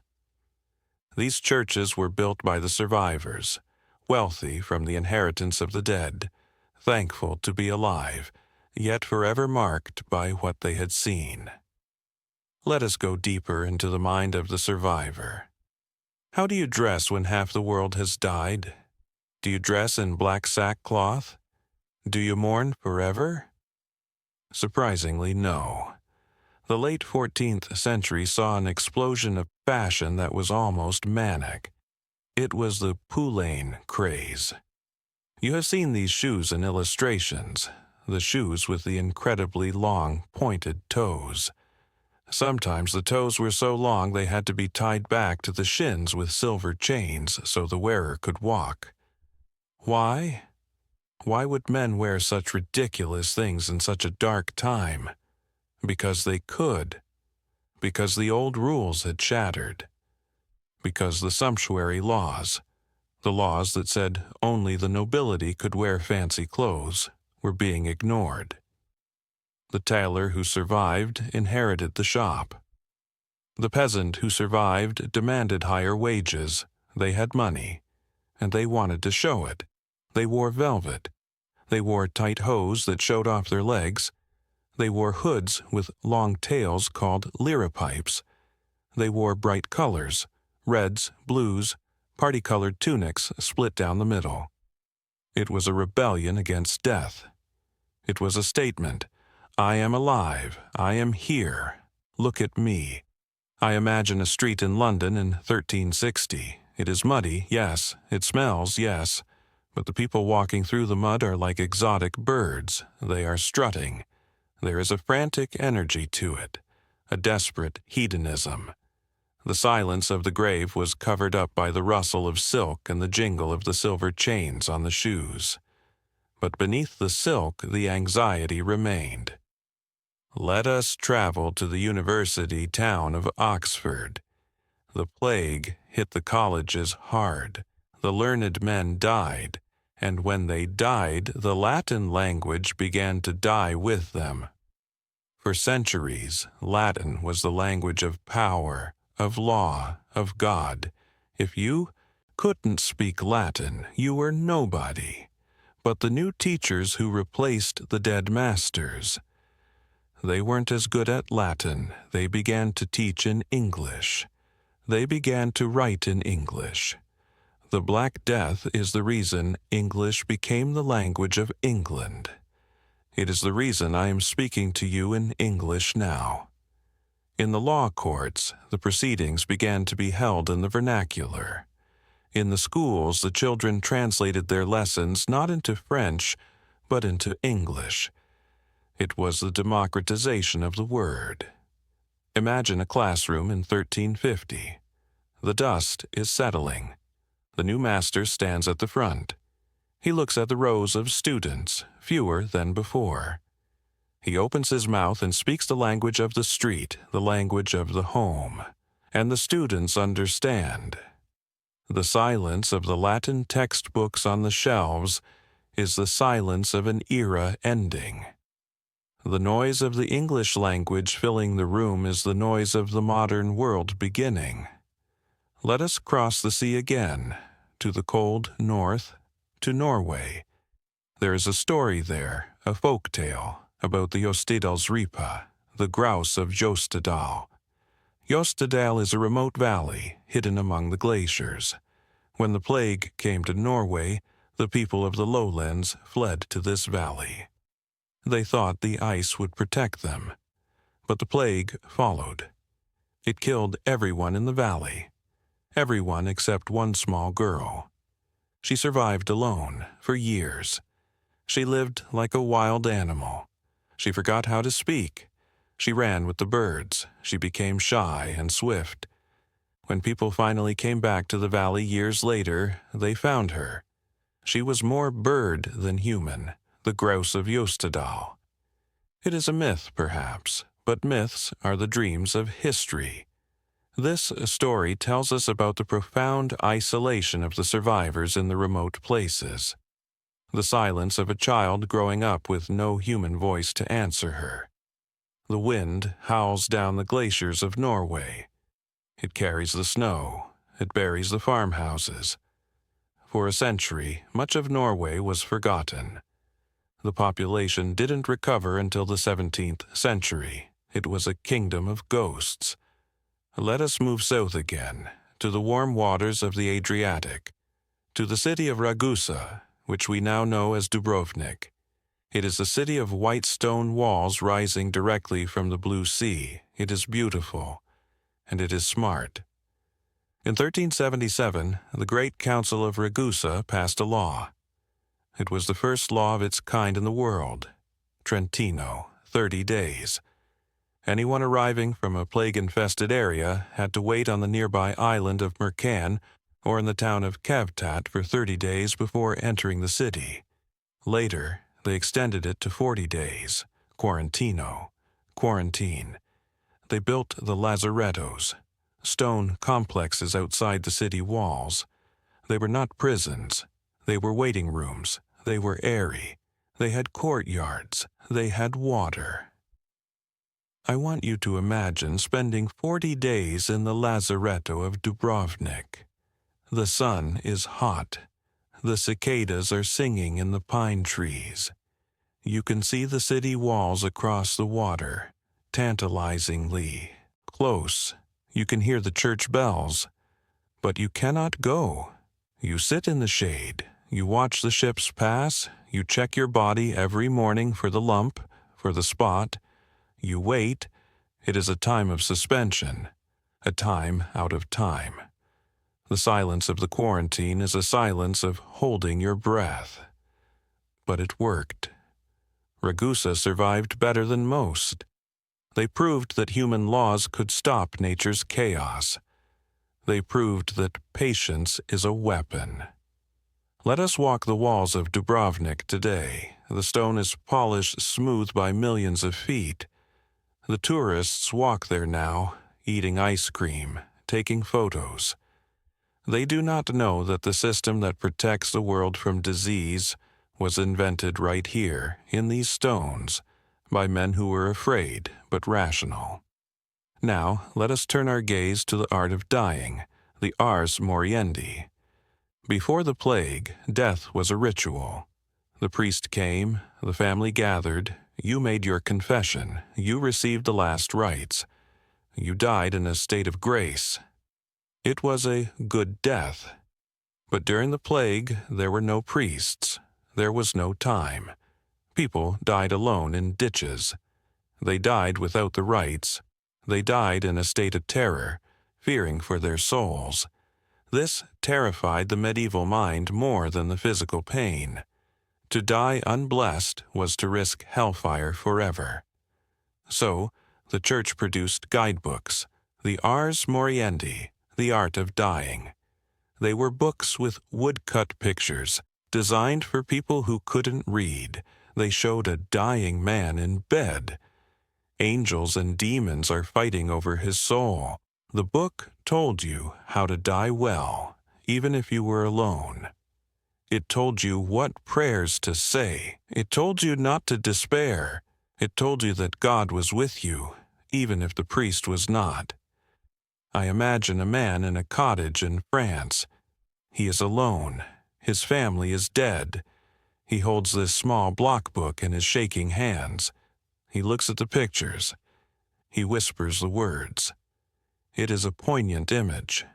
A man coaching himself through his own end, finding a way to make peace with the silence that is coming to take him. This shift from the priest-led death to the do-it-yourself death was another crack in the foundation of the Church's power. It taught people that their relationship with the divine could be personal, private, direct. Let us go to a specific river now, the Rhone in Avignon. We spoke of the Pope earlier, sitting between his fires, but let us look at the river itself. In 1348, the cemeteries of Avignon were full. The Pope consecrated the Rhone River. He made the entire river a holy burial ground. They carted the bodies to the banks and tipped them in. Think of the river. The water is murky, swirling, fast-moving. It accepts the burden. It carries the dead down to the Mediterranean Sea. The fishermen downstream watch the bodies float past. A silent procession of the lost, heading for the open ocean. Water has a memory. They say you cannot step into the same river twice, but the river remembers what it has carried. The Rhone is a beautiful river today, flowing through vineyards and fields of lavender. But deep in its history, it is a river of tears. Let us rest by the bank of the river for a moment. The sound of running water is soothing. It washes away the pain. It cleanses the land. Rush, rush, rush. The water moves endlessly. It does not judge. It only carries. Let us drift with the current, down to the sea, the Mediterranean, the sea that connects all these stories, the sea that carried the rats, the spices, the silk, the ideas. There is an island called Poveglia in the Venetian lagoon. It is known as the Island of Ghosts. It was a plague quarantine station, and later an asylum. It is strictly forbidden to visit Poveglia today. It sits there, dark and green, in the middle of the sparkling water. The soil of Poveglia is said to be 50% human ash. They burned the bodies there. Huge pyres that lit up the night sky of Venice for years. The fishermen stay away from Poveglia. They say the nets catch strange things there. They say the silence of the island is not empty. But let us not dwell on the ghosts. Let us dwell on the silence itself. Nature has reclaimed Poveglia. The vines have strangled the bell tower. The birds nest in the ruined hospital wards. The lizards sun themselves on the crumbling walls. It is a sanctuary now, a place where humanity has stepped back, a place where the earth is digesting the past. There is a peace in that. The earth is a great composter. It takes our tragedies, our wars, our plagues, and it turns them into soil. It turns them into flowers.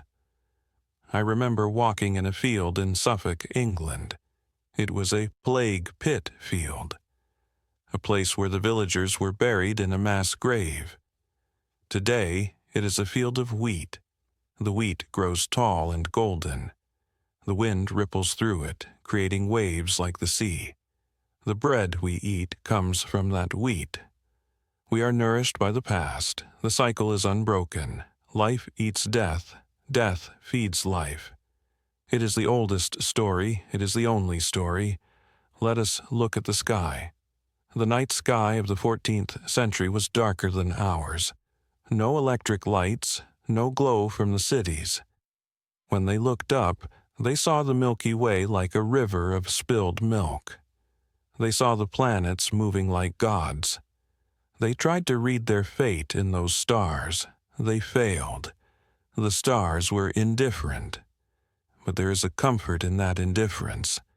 The stars do not care if we live or die. They just burn. They are constant. When you look up at the stars tonight, you are seeing the same stars that the survivors saw in 1350.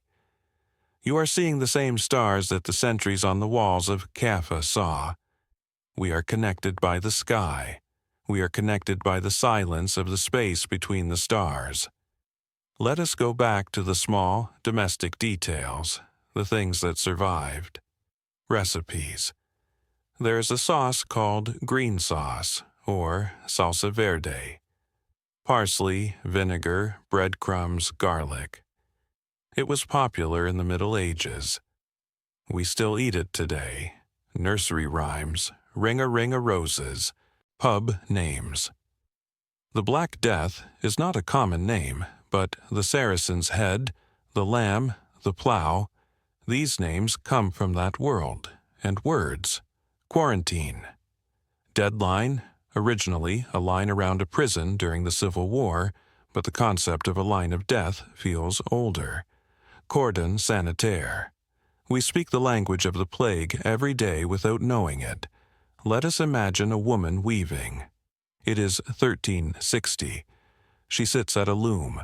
The rhythm is steady. Clack-thump, clack-thump. She is weaving a tapestry. She is weaving a story of a unicorn or a knight.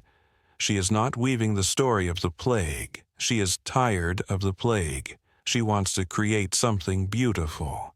This is the resilience of the human spirit. After the horror, we make art, we make music, we make love.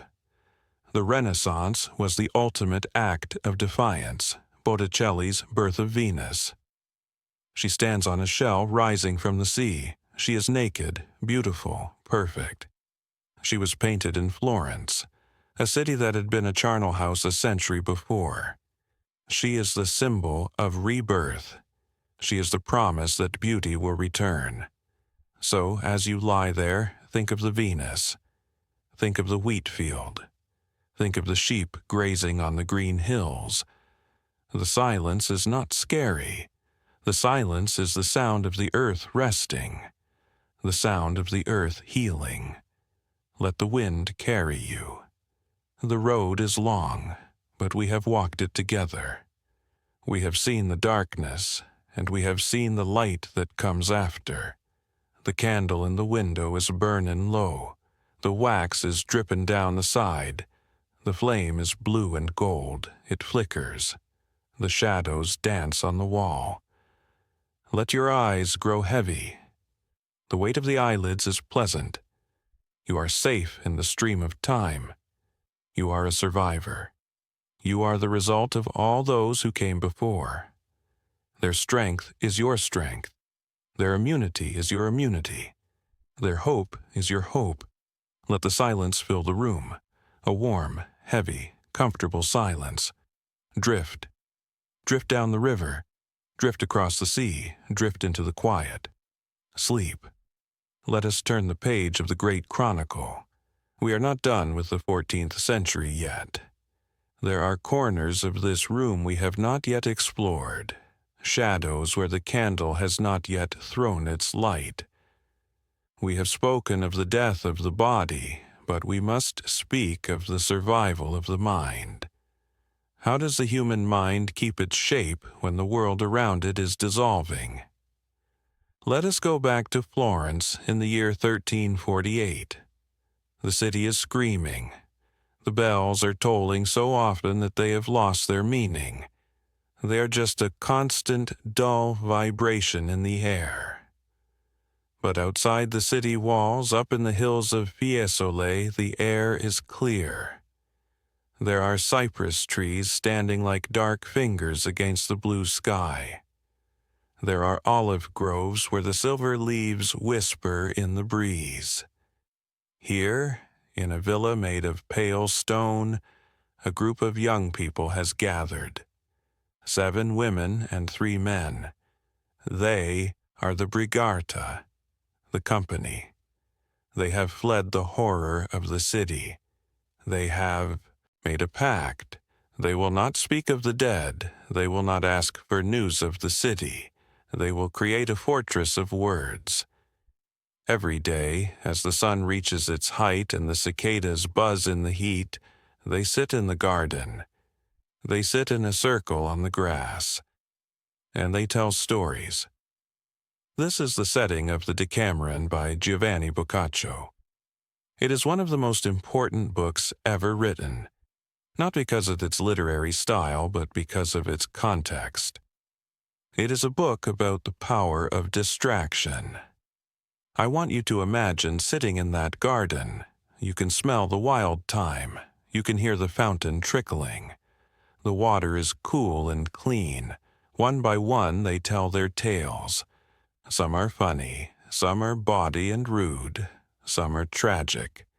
They tell stories of lovers who trick their husbands, of monks who fall into rain barrels, of kings who are humbled by peasants. Why these stories?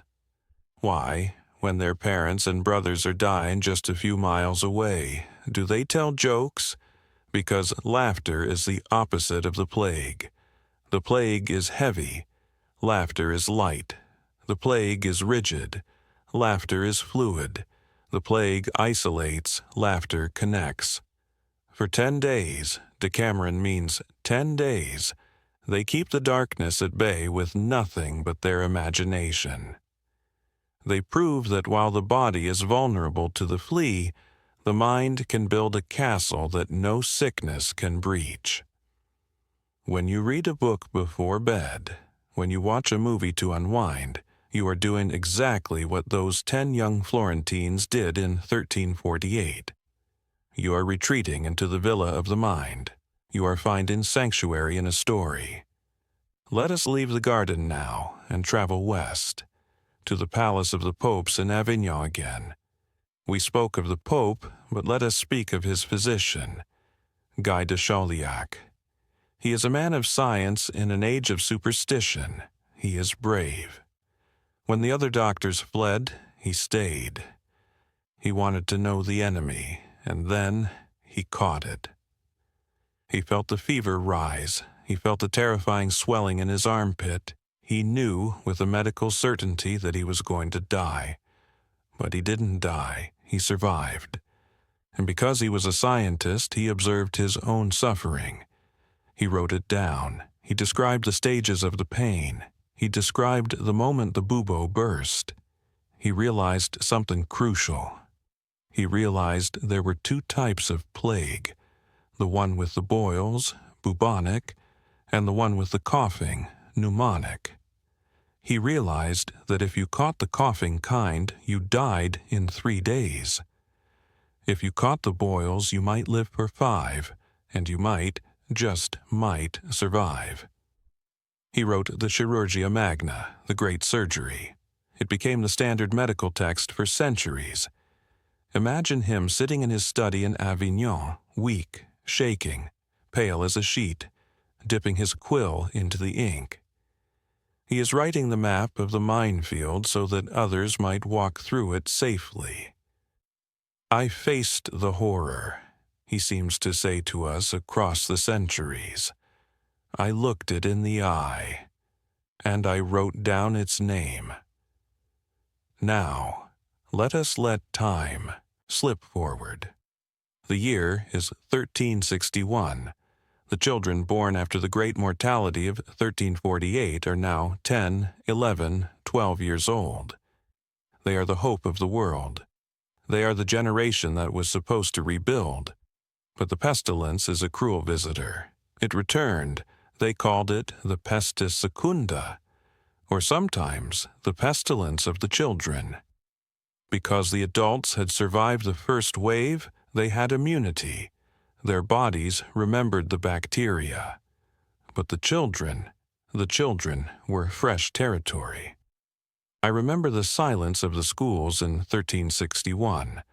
I remember the silence of the nurseries. It was a quieter grief than 1348, but sharper.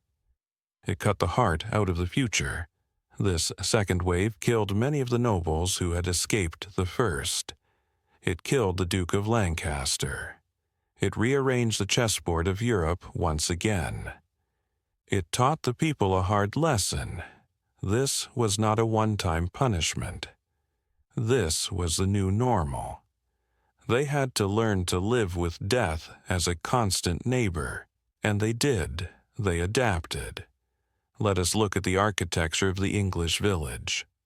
Before the plague, the houses were clustered together, huddled for warmth and safety. But as the population thinned, the villages began to drift. People abandoned the crowded centers. They dismantled their timber houses and moved them. They rebuilt them further apart, along the roads with gardens in between. They gave themselves space. They gave themselves air. If you drive through a leafy English village today, with its long main street and cottages set back from the road, you are looking at a plague landscape. You are looking at a layout designed by the survivors who instinctively knew that crowding meant death. Now, let us jump forward to 1381, the Peasants' Revolt. We touched on this, but let us walk the road to London with them. The memory of the plague is the fuel for this fire. For 30 years the peasants have known their worth. They have tasted a little bit of freedom. They have negotiated wages. But the king and the lords are trying to push them back into the box. They have passed the poll tax, a tax on every head, rich or poor. It is too much.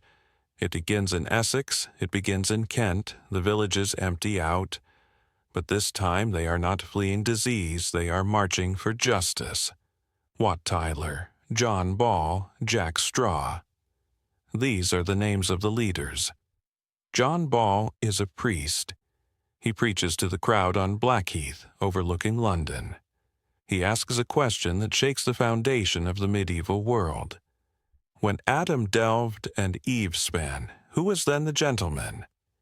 He is asking, when God created the world, and Adam was digging the earth and Eve was spinning the wool, where were the lords? Where were the kings? We are all equal. This is a radical, dangerous idea. And it was born in the silence of the empty fields where the plague had leveled the playing field. I watch them march into London. They burn the Savoy Palace. They open the prisons. For a few days, the poor rule the city. The young king, Richard II, meets them at Smithfield. It ends in betrayal and blood, as these things often do. Wat Tyler is killed. The peasants are sent home. But the spell is broken. The idea that the social order is fixed by God is gone. The feudal system is dying. It will take another century to fully disappear, but the plague killed it. The revolt was just the funeral procession. Let us drift away from the politics now. Let us go to the strange and the mystical. Let us go to the dancing. Strasbourg, 1518. Yes, later, but the trauma echoes. The dancing plague, it is related. The stress, the fear, the memory of the pestilence created a psychological pressure cooker. Frau Trophea steps into the street. She begins to dance. She cannot stop. She dances for hours. Others join her, dozens, hundreds. They dance until their feet bleed. They dance until they collapse from exhaustion. They are in a trance. It is a mass hysteria, a collective release of tension. In the Middle Ages, they called it St. Vitus's dance. It is the body trying to shake off the horror of the world. Imagine standing in a narrow street, watching 100 people dancing silently, frantically, their eyes vacant. It is terrifying. It is the madness of a world that has seen too much death. But let us return to the calm, to the silence of the library. We are in the 15th century now. The printing press has arrived. Gutenberg, the first books are being printed. Bibles, yes, but also plague tracts, the regimen against the plague. These were the first self-help books. They were small pamphlets sold in the market. They told you what to do. Do not sleep on your back. Drink vinegar. Hold a piece of amber in your hand. They were mostly useless, but the act of reading them gave people control. It gave them agency. The printing press spread ideas faster than the plague spread germs, and eventually those ideas would defeat the plague. Let us move to the sea again, to the ghost ships. There are legends, persistent legends, of ships found drifting in the North Sea or the Mediterranean, with not a single living soul aboard. The Flying Dutchman legend has roots here. Imagine being a fisherman in 1400. You see a ship. The sails are torn. It drifts erratically. You row closer. You hail it. Silence. You climb aboard. The wheel is spinning idly. The logbook sits open on the captain's table, the last entry ending mid-sentence. The sea is full of these mysteries. The silence of the ocean swallows the stories.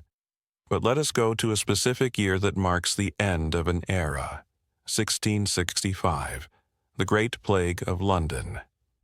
This is the last major visit of the Black Death to England. We know this one intimately because of two men, Samuel Pepys and Daniel Defoe. Samuel Pepys kept a diary, a secret diary. He writes about the bills of mortality, the weekly lists of the dead. He watches the numbers climb, 100, 1,000, 7,000 a week. He writes about putting on a wig and wondering if the hair came from a dead man. He writes about the silence of the city of London. "Lord, how empty the streets are and how melancholy," he writes. He describes the searchers. These were old women, usually poor, paid by the parish to go into houses and examine the dead bodies to determine the cause of death. They carried white wands so people would know to stay away from them. They were the grim reapers of the city. They knocked on the door. "Who is dead within?" And the bellman. He walked the streets at night with a cart. Clang, clang. "Bring out your dead." The bodies were brought out and thrown onto the cart. No coffins, just shrouds. Pepys tells us a story of a man who stripped naked and ran through the streets, shouting that he was an angel. The madness was still there 300 years after the first wave. But there is a new feeling in 1665, a feeling of resignation. The people of London didn't run as much as they used to. They stayed. They smoked tobacco. They believed the smoke would kill the disease. Even children were made to smoke pipes in school. Imagine a classroom of children puffing on clay pipes, urged on by the teacher. A strange, hazy scene of desperation. And then, the fire. September. The plague was winding down, but the city was still infected. The rats were still in the thatch. The fire started in a bakery on Pudding Lane. It was a hot, dry summer. The wooden city was like kindling. The fire raged for 4 days. It destroyed the medieval city. It burned down St. Paul's Cathedral. It burned down the rats. It burned down the dirty alleys. It was a terrible destruction, but it was also a sterilization. When London was rebuilt, it was rebuilt in brick and stone. The streets were wider. The city was cleaner. The plague never returned to London in a major way after the fire. Fire and plague. The two horsemen that reshaped the capital. Let us stand on the banks of the Thames in 1667. The city is a blackened ruin, but the scaffolding is already going up.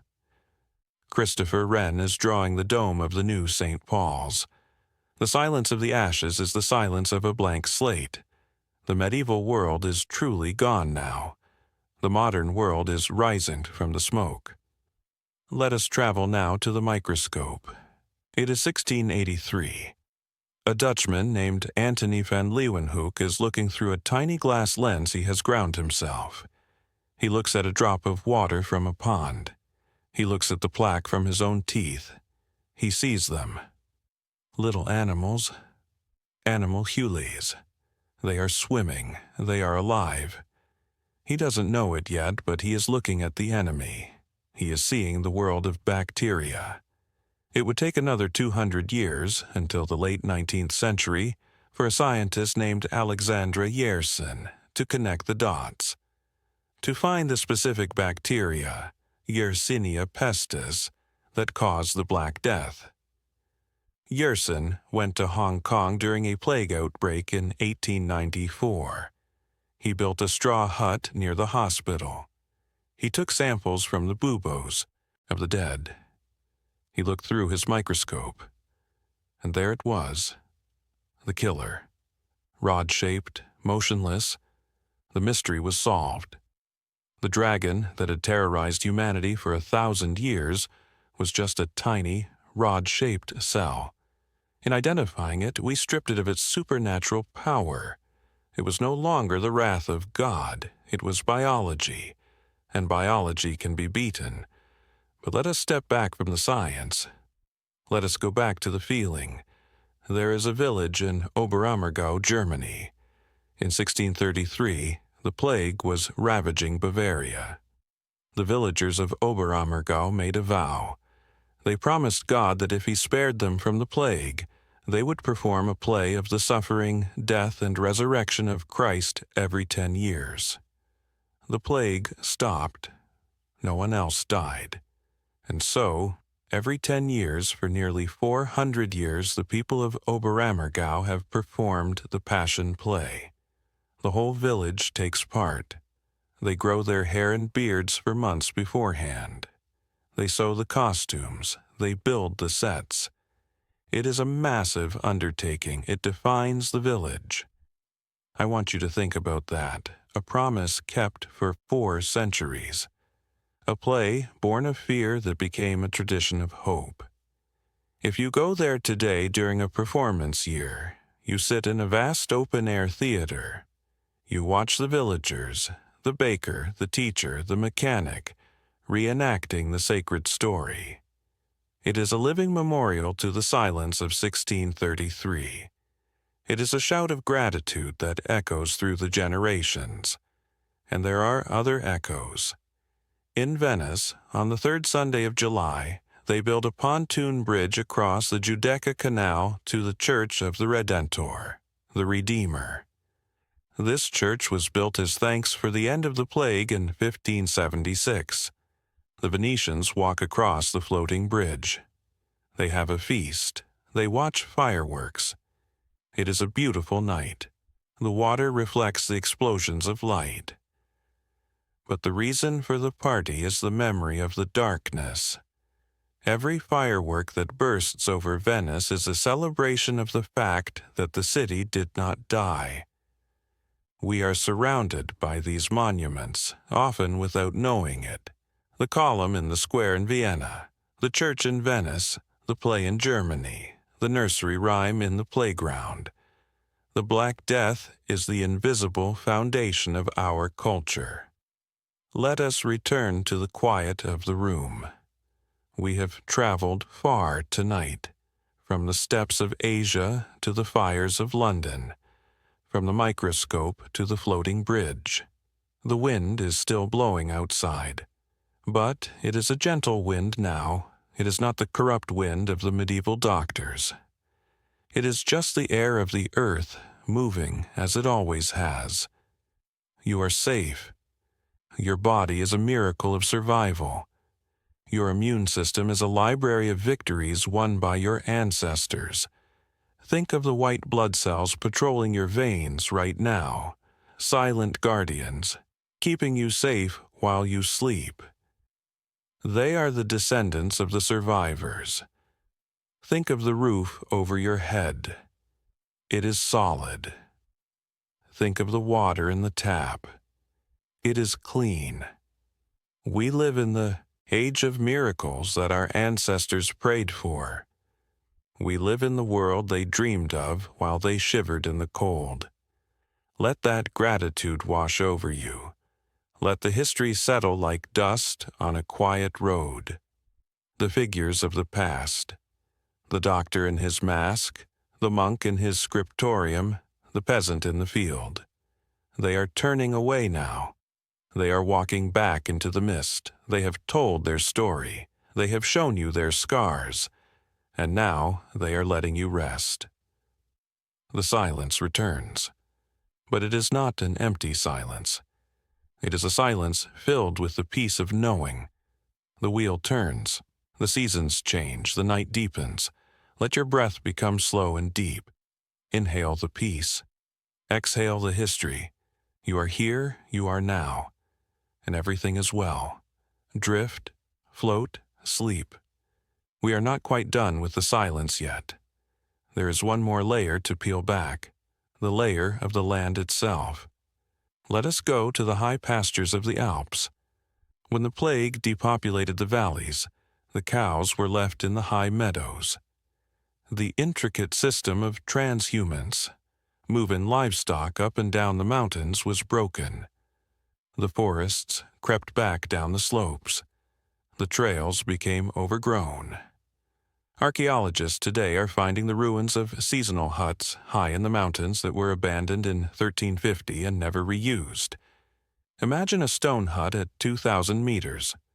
The roof has fallen in. Inside, a wooden bowl sits on a stone shelf. It has been sitting there for nearly 700 years.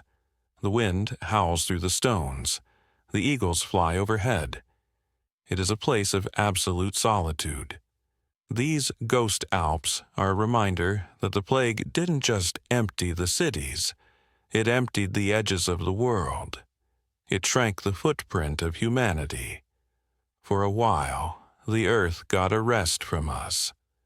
The carbon levels in the atmosphere actually dropped during the Black Death, because so many forests grew back. The planet cooled down slightly.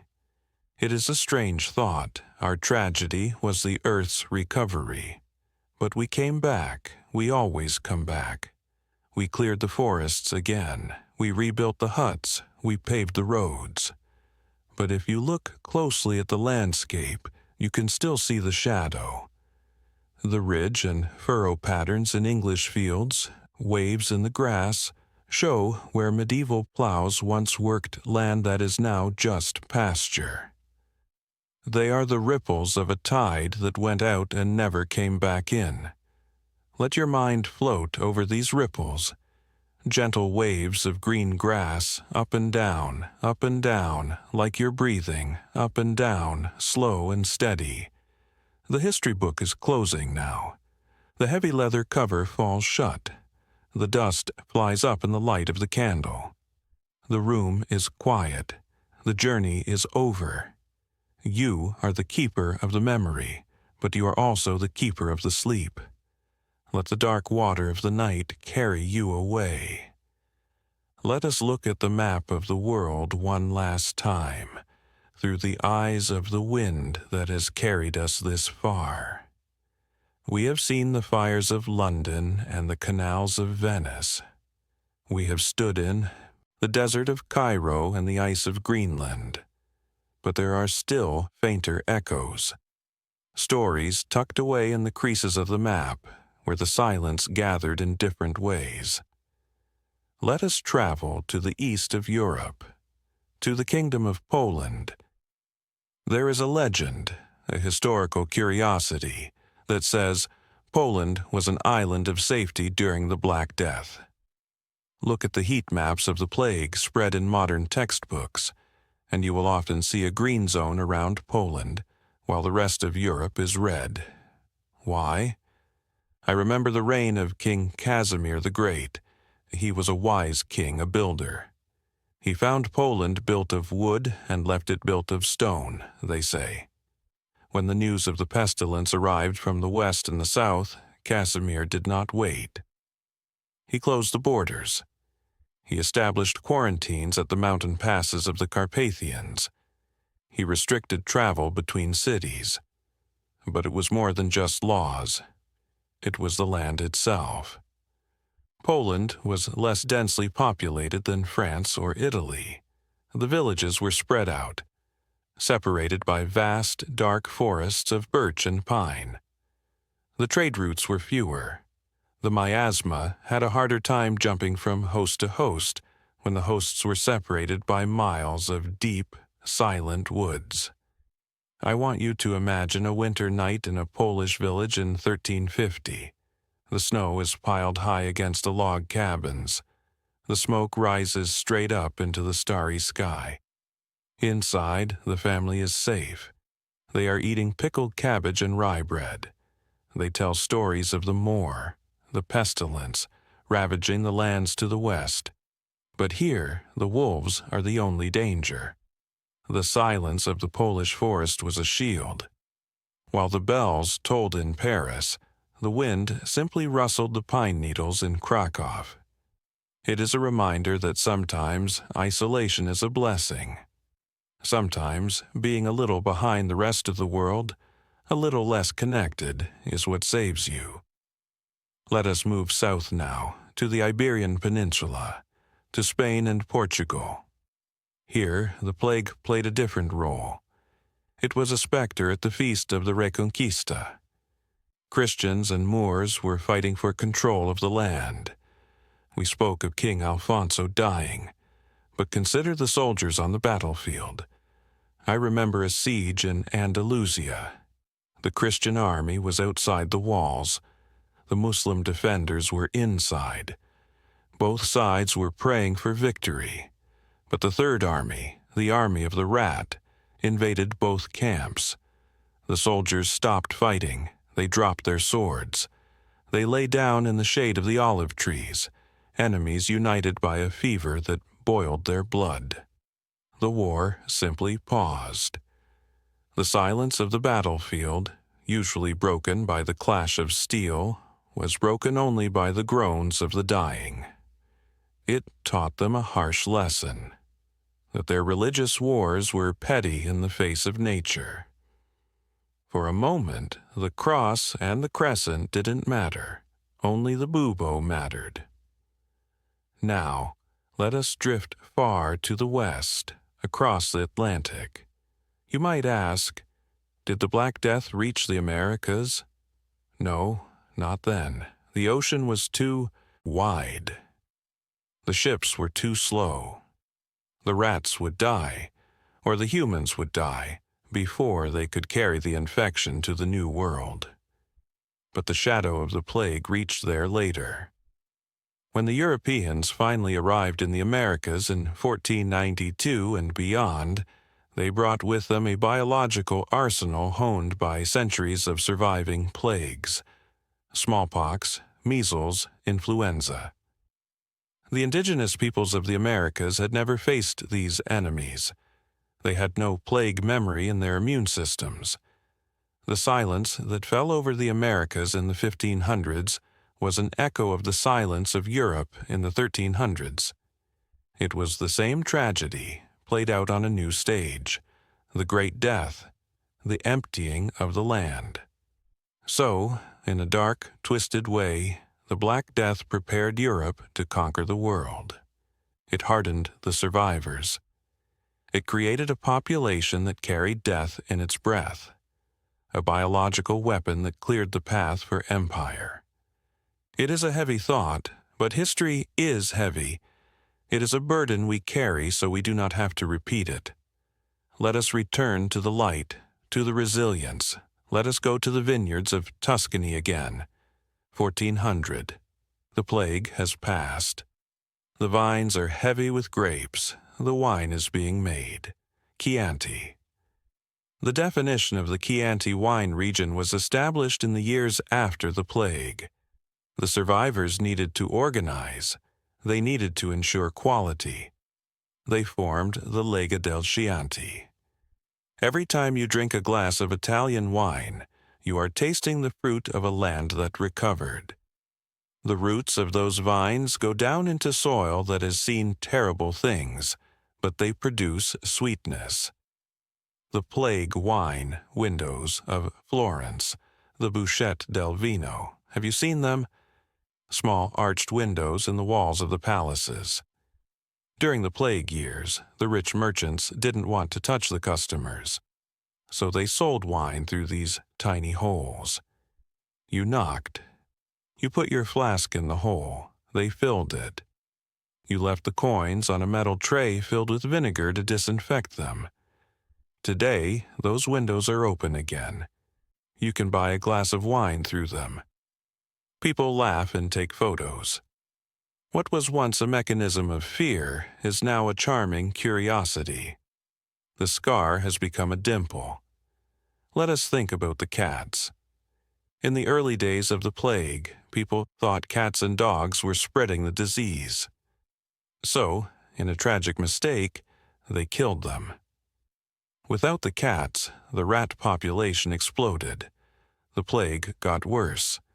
It took a long time for the cat to be trusted again, but eventually the mousers returned to the barns and the houses. Imagine a farmhouse in 1360. The cat is sleeping by the fire. It is purring. The farmer looks at it with gratitude. He knows now the cat is the guardian. The cat keeps the demons away. The purring of a cat is a healing sound. It vibrates at a frequency that promotes bone growth and healing. It is the sound of a home that is safe. Let us listen to that purring. A low, rhythmic rumble. Purr, purr, purr. It is the sound of the world, putting itself back together. And what of the words we use to comfort ourselves? God bless you. We said it started with the sneeze, but think of the other phrases. Safe and sound. Sound meant whole, healthy. To be safe and sound meant you had escaped the corruption of the body. Dead as a doornail. This phrase became popular in the 14th century. Why a doornail? Because dead bodies were studded with nails? No, because a doornail is hammered in and bent over, clenched, so it can never be used again. It is final. The finality of death in the 1300s was absolute. But language evolves. We use these words today without feeling the weight of them. We have polished the rough edges off the history. Let us go to the mystery of the plague crosses. If you walk in the countryside of the UK, you might see an old stone cross at a crossroads. The base is often hollowed out. These were the market points during the quarantine. The hollow was filled with vinegar. This is where the money was washed. Today, moss grows in the hollow. The stone is weathered by 600 years of rain, but if you touch it, you are touching the exact spot where a terrified hand placed a coin, hoping to buy bread without buying death. The stone remembers the fear, but it also remembers the transaction, the trade, the refusal to stop living. Let us focus on the silence of the night in a modern city. You are lying in bed. It is 2024, or whatever year you are in. The world has just been through a pandemic. We have tasted a tiny faint echo of what our ancestors felt. We saw the empty streets, we saw the masks, we felt the fear of the invisible. But compare our silence to theirs. Our silence was filled with the internet, with video calls, with streaming movies. We were never truly alone. Their silence was absolute. When the door was shut in 1348, the world ended at the threshold. There was no news except the tolling of the bell. There was no voice except the prayer. We should feel a great kinship with them, but also a great gratitude. We stood on their shoulders. We used a science that began with Guy de Chauliac. We used the quarantine laws of Dubrovnik. We used the statistics that began with the parish clerks. We survived because they learned. Let us float now, float above the timeline. See the 14th century as a dark band in the rock of history, a layer of ash. But look what grows on top of it. The 15th century, the printing press, the discovery of the New World, the 16th century, Shakespeare, Michelangelo, the 17th century, Newton, the telescope, the 18th century, the Enlightenment, the steam engine, the 19th century, germ theory, the railroad, the 20th century, flight, the internet, penicillin. Every layer is built on that dark band. The Black Death was the crucible. It melted down the iron of the Middle Ages and forged the steel of the modern age. It is a terrible thing to say that good comes from suffering. But in nature, the forest fire releases the seeds of the giant sequoia. The flood enriches the soil of the valley. The Black Death enriched the soil of humanity. It made us question authority. It made us value labor. It made us seek answers in the stars and in the microscope. It made us who we are. So, when you look in the mirror, you are looking at a survivor of the Black Death. Your eyes, your hands, your brain, they are gifts from the ancestors who didn't die. Let us bring the story home, to your room, to your breath. The wind has stopped. The candle has burned down to a pool of wax. The shadows are gone. There is only the gentle, velvet dark. The ghosts of 1348 have gone back to sleep. The doctor has taken off his mask. The monk has closed his book. The peasant has put down his scythe. They are at peace, and you are at peace. The world is quiet. The danger has passed. You are safe in the castle of your own home. The walls are strong. The night is kind. Listen to the silence one last time. It is not the silence of the void. It is not the silence of fear. It is the silence of rest. It is the silence of the seed waiting in the earth for the morning sun. It is the silence of the dust settling after the storm. Let your heart beat slowly. Let your breath be deep. History is a river that flows into the ocean of sleep. We have drifted all the way to the delta. The water is wide and calm here. The current is slow. Let go of the oars. Lie back in the boat. Look up at the infinite stars. They are watching over you, just as they watched over them. Eternal, silent, beautiful. The story is ended. The book is closed. The past is a dream.